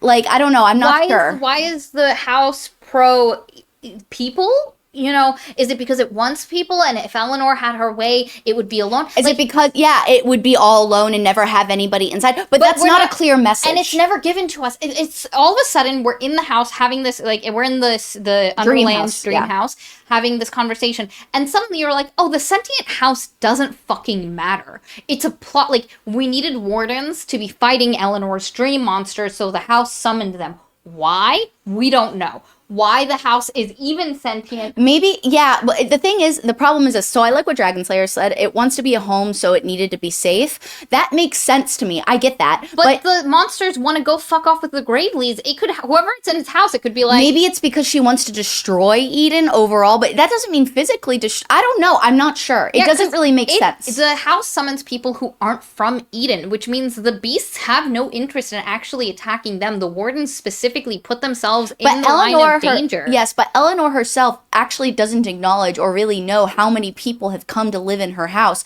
So the problem is this, I think. The house is dislocated from the story, whereas it has so far up until this point been the heart of the story. Yes. So I don't understand how it could be dislocated like that and not have a core identity in some way that's clearer than that. So, and there's different interpretations, so I'm going to highlight, Dragon Slayer says, my interpretation is the house is a manifestation of the American dream as through Eleanor, and the house is isolated, so that's why it's the only one. And then Chris M says it would have made more sense if for the house to help Eleanor. The house is drinking from the river and Eleanor's dreams. It should be absorbing her hate, but it doesn't. The house has its own motivations, its own thing. Now, again, being like, I want to have people live in me is one thing, but it also doesn't like that its people are dying, and yet it is summoning them to be wardens. Because again, the ghosts don't have beef with out-of-towners, but all the people who come to become wardens are out-of-towners who claim the Starling House as their home and defend. If anything, the beast should defend the Starling, like, people. Yes. I feel like, not that Eleanor would know that. So it's kind of like, the problem is it's messy. It's such a mess of a thing where it just doesn't, and like the actual house barely figures into the climax. As it's not like they were like, oh, the house is actually this, and Eleanor, it's been trying to help you this whole time, you know, like at no point in their conversation do they talk about the sentient house that has been actively fighting Eleanor. Here, sorry, I'm shaking. No, it's okay. Also, Dragon Slayer says this. I think it's from the mythos that Eleanor made before dreaming. She labeled herself as a warden and reaching monster mythos, etc. So that would I'm saying that makes sense, but it doesn't connect in the story. That is something that you have had to extrapolate. The story does not tell you that, and it should have more of it. Like, the house is such a main character. The fact that we're left to put together pieces from what is there Eden says, I thought the house was Eleanor's desire for protection and comfort. So, yeah, for sure, I would agree. While the monsters were her fucked up desire for vengeance. Absolutely. But I don't get the sense in Eleanor of herself that she's fighting, that those two things exist in her and they're fighting against each other. Yeah. You know, it's not like she's like, actually, I want to protect people as well. But then, and so that's, so the that problem part of it is the house. Because, like, she was trying to protect herself. When she was building that house, she didn't care about the people of Eden. She actively was, so the fact that the wardens defend the people of Eden as well as the house's land, like it's all yeah, it is. And it feels like we abandon the house, like the book does abandon the house, because let me tell you, we never get, like, it barely revisits the house as a sentient entity for the rest of this book, and it is for me such a disservice to something that has been such a main character. Yeah, it's again, this is called Starling House. Yeah, that's the name of the book. Yep. And it really, it's, especially because we get such specific answers to other parts of the mystery. Because, listen, I don't believe every book owes us answers. No, like, for sure. Like, if you think about The Southern Reach, a book series, I love that book. There's a lot of mysterious pieces. There's no answer. So it's not like I need a topographical map of how this river exists here. It's not like I need a full scientific breakdown, but the fact that we get clear answers for some things, and then this feels like it was left out, or that you have to extrapolate from things and put it together and like, but it could be this, but it's not. The book just says, and then the house got sentient and started summoning wardens, and I'm like, why? I don't, why is it fighting And the thing Eleanor? is, we find out that the river is like the river of dream, basically, right? Which makes sense, and that really does explain the nature of the monsters above ground and how they don't have an effect on the real world. They're more like just, again, like dreams, like nightmares. And so that makes sense. But so I got the vibe that the house is dreaming itself into reality, or into sentience, which is a beautiful notion. But yeah, it's just, it's messy. Yeah, anyway, so let's move past this part. So she has the confrontation with, and they have a dream fight. Yeah, and she's like, you don't, like, the grave is Eden, everyone should die. And she's like, no, there's other things, and the people that what really breaks the mold. So they go through this like dream sequence. It's okay. It's not that fun, honestly. I didn't find it all that impressive, funnily enough, compared to some of the other scenes. Mm-hmm. But then finally what gets through to Eleanor is that Opal says, everybody knows who you are. And knows your book. Yeah, your book became huge. And so that really breaks it for her, because she's like, but nobody knows the truth, but nobody's going to acknowledge the truth behind the story. And she's like, no, look, I will write your story. I have a friend up there that's putting a history behind Eden. We will tell your story. And she's like, well, nobody will believe it. And she's like, some will. And she's like, okay, well, and that kind of puts her to peace. And so finally, not Eleanor, Opal's like, okay, you need to, like, why don't you rest? And so she goes to sleep. Well, she also like, it's too late though, and she runs off, and Opal goes after her and is like, what do you mean it's too late? And she's like, you know that pond with all the shit in it, it's gonna break. It was badly built. It's not retaining, and it's been leaching into, and that's why, because there's this whole thing about the mist has been rising more regularly. The wardens are dying quicker. And it's because she's feeding off of the pond and gaining power from it. But from the toxic. Yeah, but wouldn't you think it would weaken? Yeah, yeah, 100%. Nope, it is feeding whatever like Mother toxic, Earth. That's a weird message. Whatever toxic sludge is in that pond ash, it has been feeding her and her creatures, and they're getting more powerful. Maybe it's because she's the vengeance, and it's the pollution of vengeance. I have no idea. Anyway, and she's like, and blah blah blah, and she was like, but it's gonna burst now. And it'll hit the river, which will fuck everyone. But she's like, but we have been kind of, even though I hate Eden and I want them to suffer, we've been diverging the flow into this giant gravesite thing of this creature thing, and it's where the big machine is buried. Big Jack. Why did they bury a machine? I don't know. So I always thought that was weird, but anyway, continue. Yeah. And so they're gonna divert it there to try keep things from happening. And she was like, okay. And so then Eleanor goes. And it's a poor city. Wouldn't they have deconstructed it for parts? I'm sorry. Don't worry. Don't worry about it. I'm sorry. This book ain't gonna answer those questions for you. Yeah, Zenith is right. Zenith says the story was begging for a nature versus industry theme. Absolutely. No, instead the theme is people will know something bad is happening, and they look away and ignore it so they can live their own lives. But some people won't. Yeah, but some people won't. There will be those who will defend, and do the things. Anyway, so yeah, she Eleanor goes to sleep and she goes out and she's like, oh, Arthur will be out there and all the monsters will be gone and he'll be like, oh, you did it. But he's not. He's locked in battle and he's younger than he should be. And there's a bunch of dead people around him, including a version of Opal from the night. Dragons. Okay, that's fair. He says yeah, I know, I remember the mine ran dry. They didn't need the machine anymore. That makes sense. Too costly to properly dispose of it. So that makes total sense, and it does go more into that pollution thing. I mean, not that I know anything about industry, but I'm just surprised that they couldn't make money off of it. Anyway, it doesn't matter. The metal, we're like, yeah, I don't know. There's other mines that could have. Anyway, it doesn't matter. But anyway, so, and she realizes, he's locked in his own dream and he's having a nightmare about him failing and not being able to save people. But she wakes him from it, She wakes him and they're like, oh, so good. And then, like, they're like, we're the wardens in the Starling House, blah, blah, blah. And then it goes to the epilogue or no.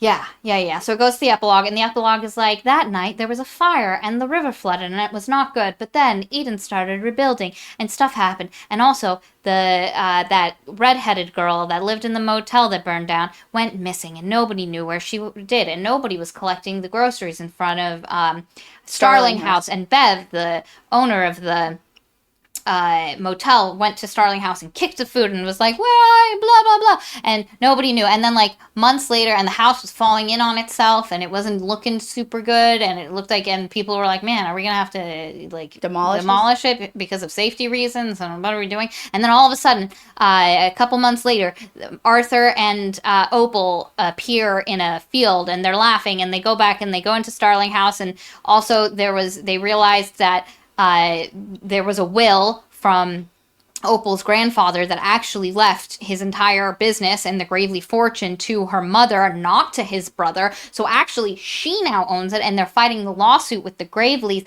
and now they have a lot of money, and people don't know what's happening in Starling House, but construction people keep going in and doing stuff. But if the house could repair itself before, why didn't it repair itself once they returned? Yeah, like, I don't or maybe it didn't repair itself. I don't know. Extra stuff? No, it did. Like, things got less leaky and shitty, but anyway. Yes. And so, I don't know.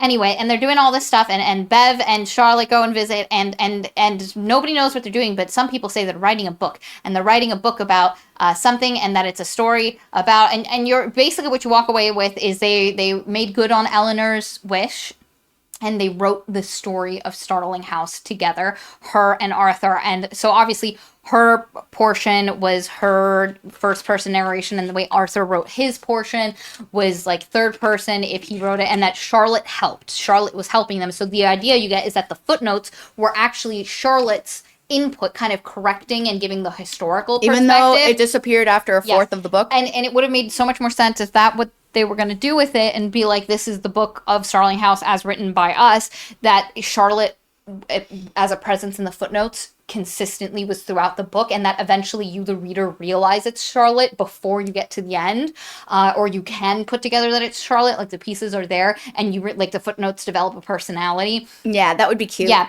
and it, it kind of ties it together.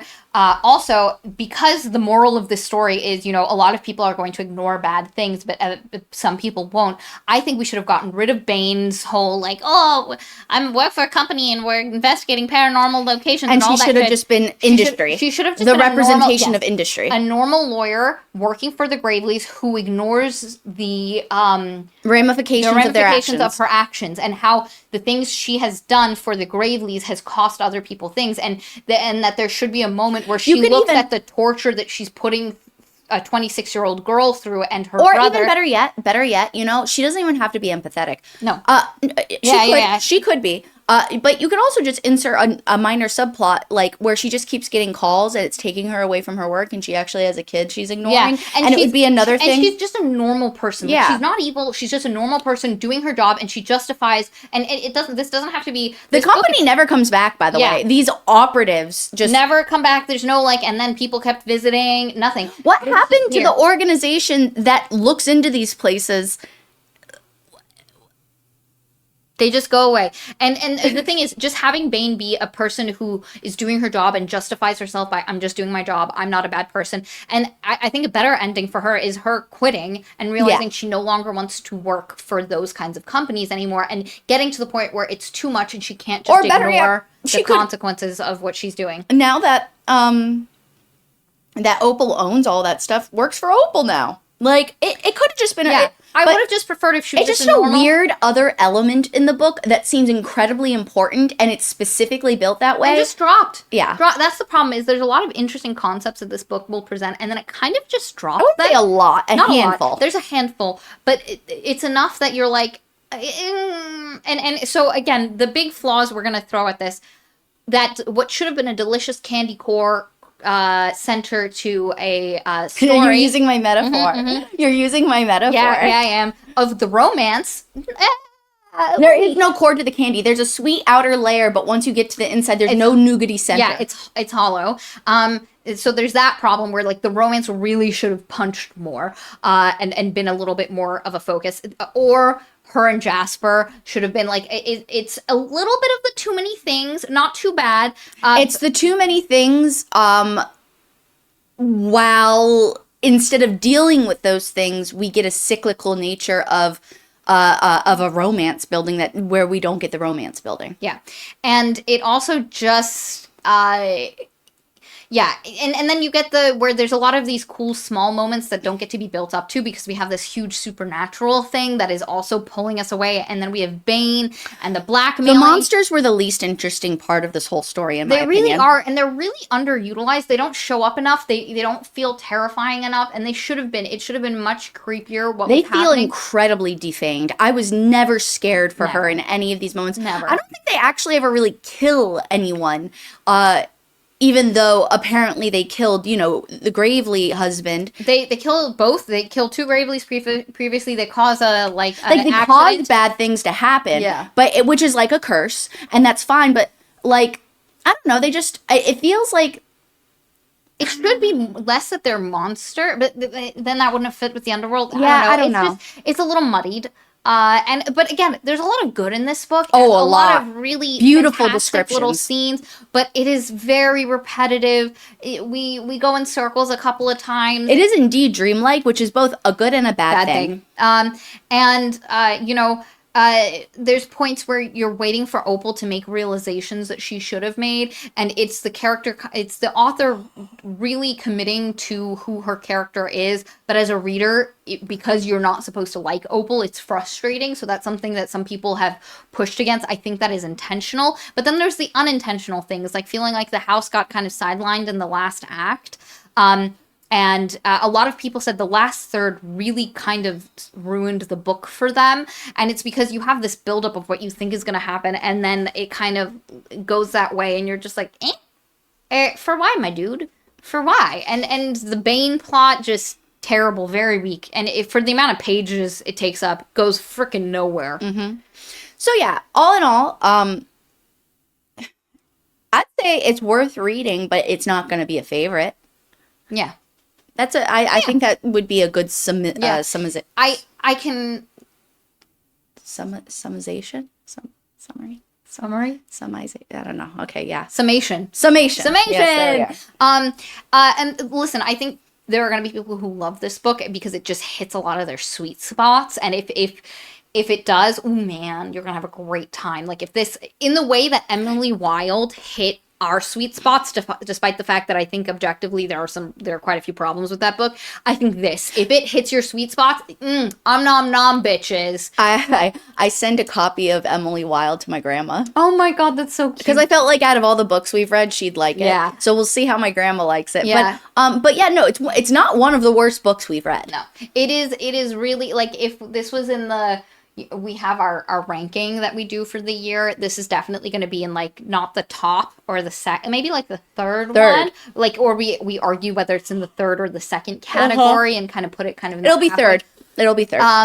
And yeah, so it's interesting book, very talented author, structurally some problems. Interested in her short stories now. Yes, it's because she is really good. Yeah. That's Starling House, baby. All right, go read it. If you made it this far and you're still interested, and you don't care about spoilers, and you know exactly what's going to happen the whole way through. Listen, read it. We skipped a lot because again, we forget things because very cyclical, and there's a lot of things you'll get out of it. Yes. So if you're interested, go read it. Yeah. Also, Katie, do we have a Patreon? Oh, you're checking out your nails as you say that. Yes, we do have a Patreon. Last time let's see if I can do this. You can do this. I believe in you. It's been 3 years. Tier 1. Mm-hmm. I don't know what that gets you, but I know the Discord. Tier 1 gets you the Discord, full of a lot of people, actually. There's quite a number of people. It's really nice discourse on the Discord. And there's a couple of threads with, there's pets. You can see cute pets. There's writing. I'm supposed to, which is part of a different tier. Talk about that. Okay, we'll get there. So anyway, join the Discord. Lots of good conversation. It's not, we don't have a lot of drama on there, which is really nice. In fact, it's basically zero with the occasional tumbleweed of a stranger in. And it's a good time. Good people. Good. Sexy. Honestly, yes, really sexy. Really sexy. Oh, so sexy. And if you join, you automatically become sexy. Yeah. By good perk. Good perk. Excellent perk. We will call you sexy. Yes, and then there's tier 2. Don't know what that gets you. The book club. Where you get the book club. That's like this, right? Right now. Yeah, this is the book club. This was nominated because we have 2 types of book clubs live streams. We have the mid-month where Will picks a book and then everybody reads it and we talk about it. And then we have our end of month, which everyone in the book club can nominate books. Will picks a handful that we're interested in reading, and then everybody gets to vote on which one. Starling House won this month, baby. That's why we're reading it. Yes. So you get to have 1/4 of all the books we read are influenced by our book club, and a lot of the mid-month ones are sometimes ones that got nominated, mentioned, spoken about, and then Will ends up adding it to our dismay. Repertoire. To our dismay, I meant. Yeah. It's because of many of them are awful. And so, it's a great time. Then there's tier 3. Yes, the parasocial darling tier. Which gets what again? The critique stream. Oh, yeah, that's right. You get to see the critique streams. The critique streams are when Will and I take a look, or Will and somebody else takes a closer look at writing, more about the craft rather than just as a reader. How do you write? Why are certain writers really successful in what they do? What makes it successful, and so on. And occasionally you'll get me, KFC. Katie's Fiction Corner. It's been MIA for a hot minute. Sorry, guys. I have a full-time job as a teacher, so it is just killing me right now. However, summer is coming up, and then I'll be free. But yeah, usually what we do there is think about a creative writing class in college, and that's it. We got some nice people. You get good critique on stuff. Wow, the bit is real. It is. It really is. I want you to know also, guys, last week Will asked me to do this, and I literally brought up the Patreon and read off the tiers, and I still can't remember it.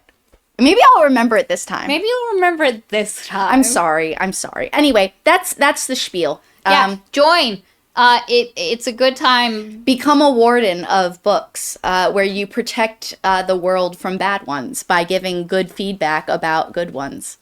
Did you see how I worked that in? Yeah. Oh, okay. Flawless. My dog is crying at the door. We must go descend into and give him peace. Bye. You didn't end it. You have to hit end stream. I thought the second one down. You see? Yeah, and you do it. End stream. Yes. Sorry. Bye.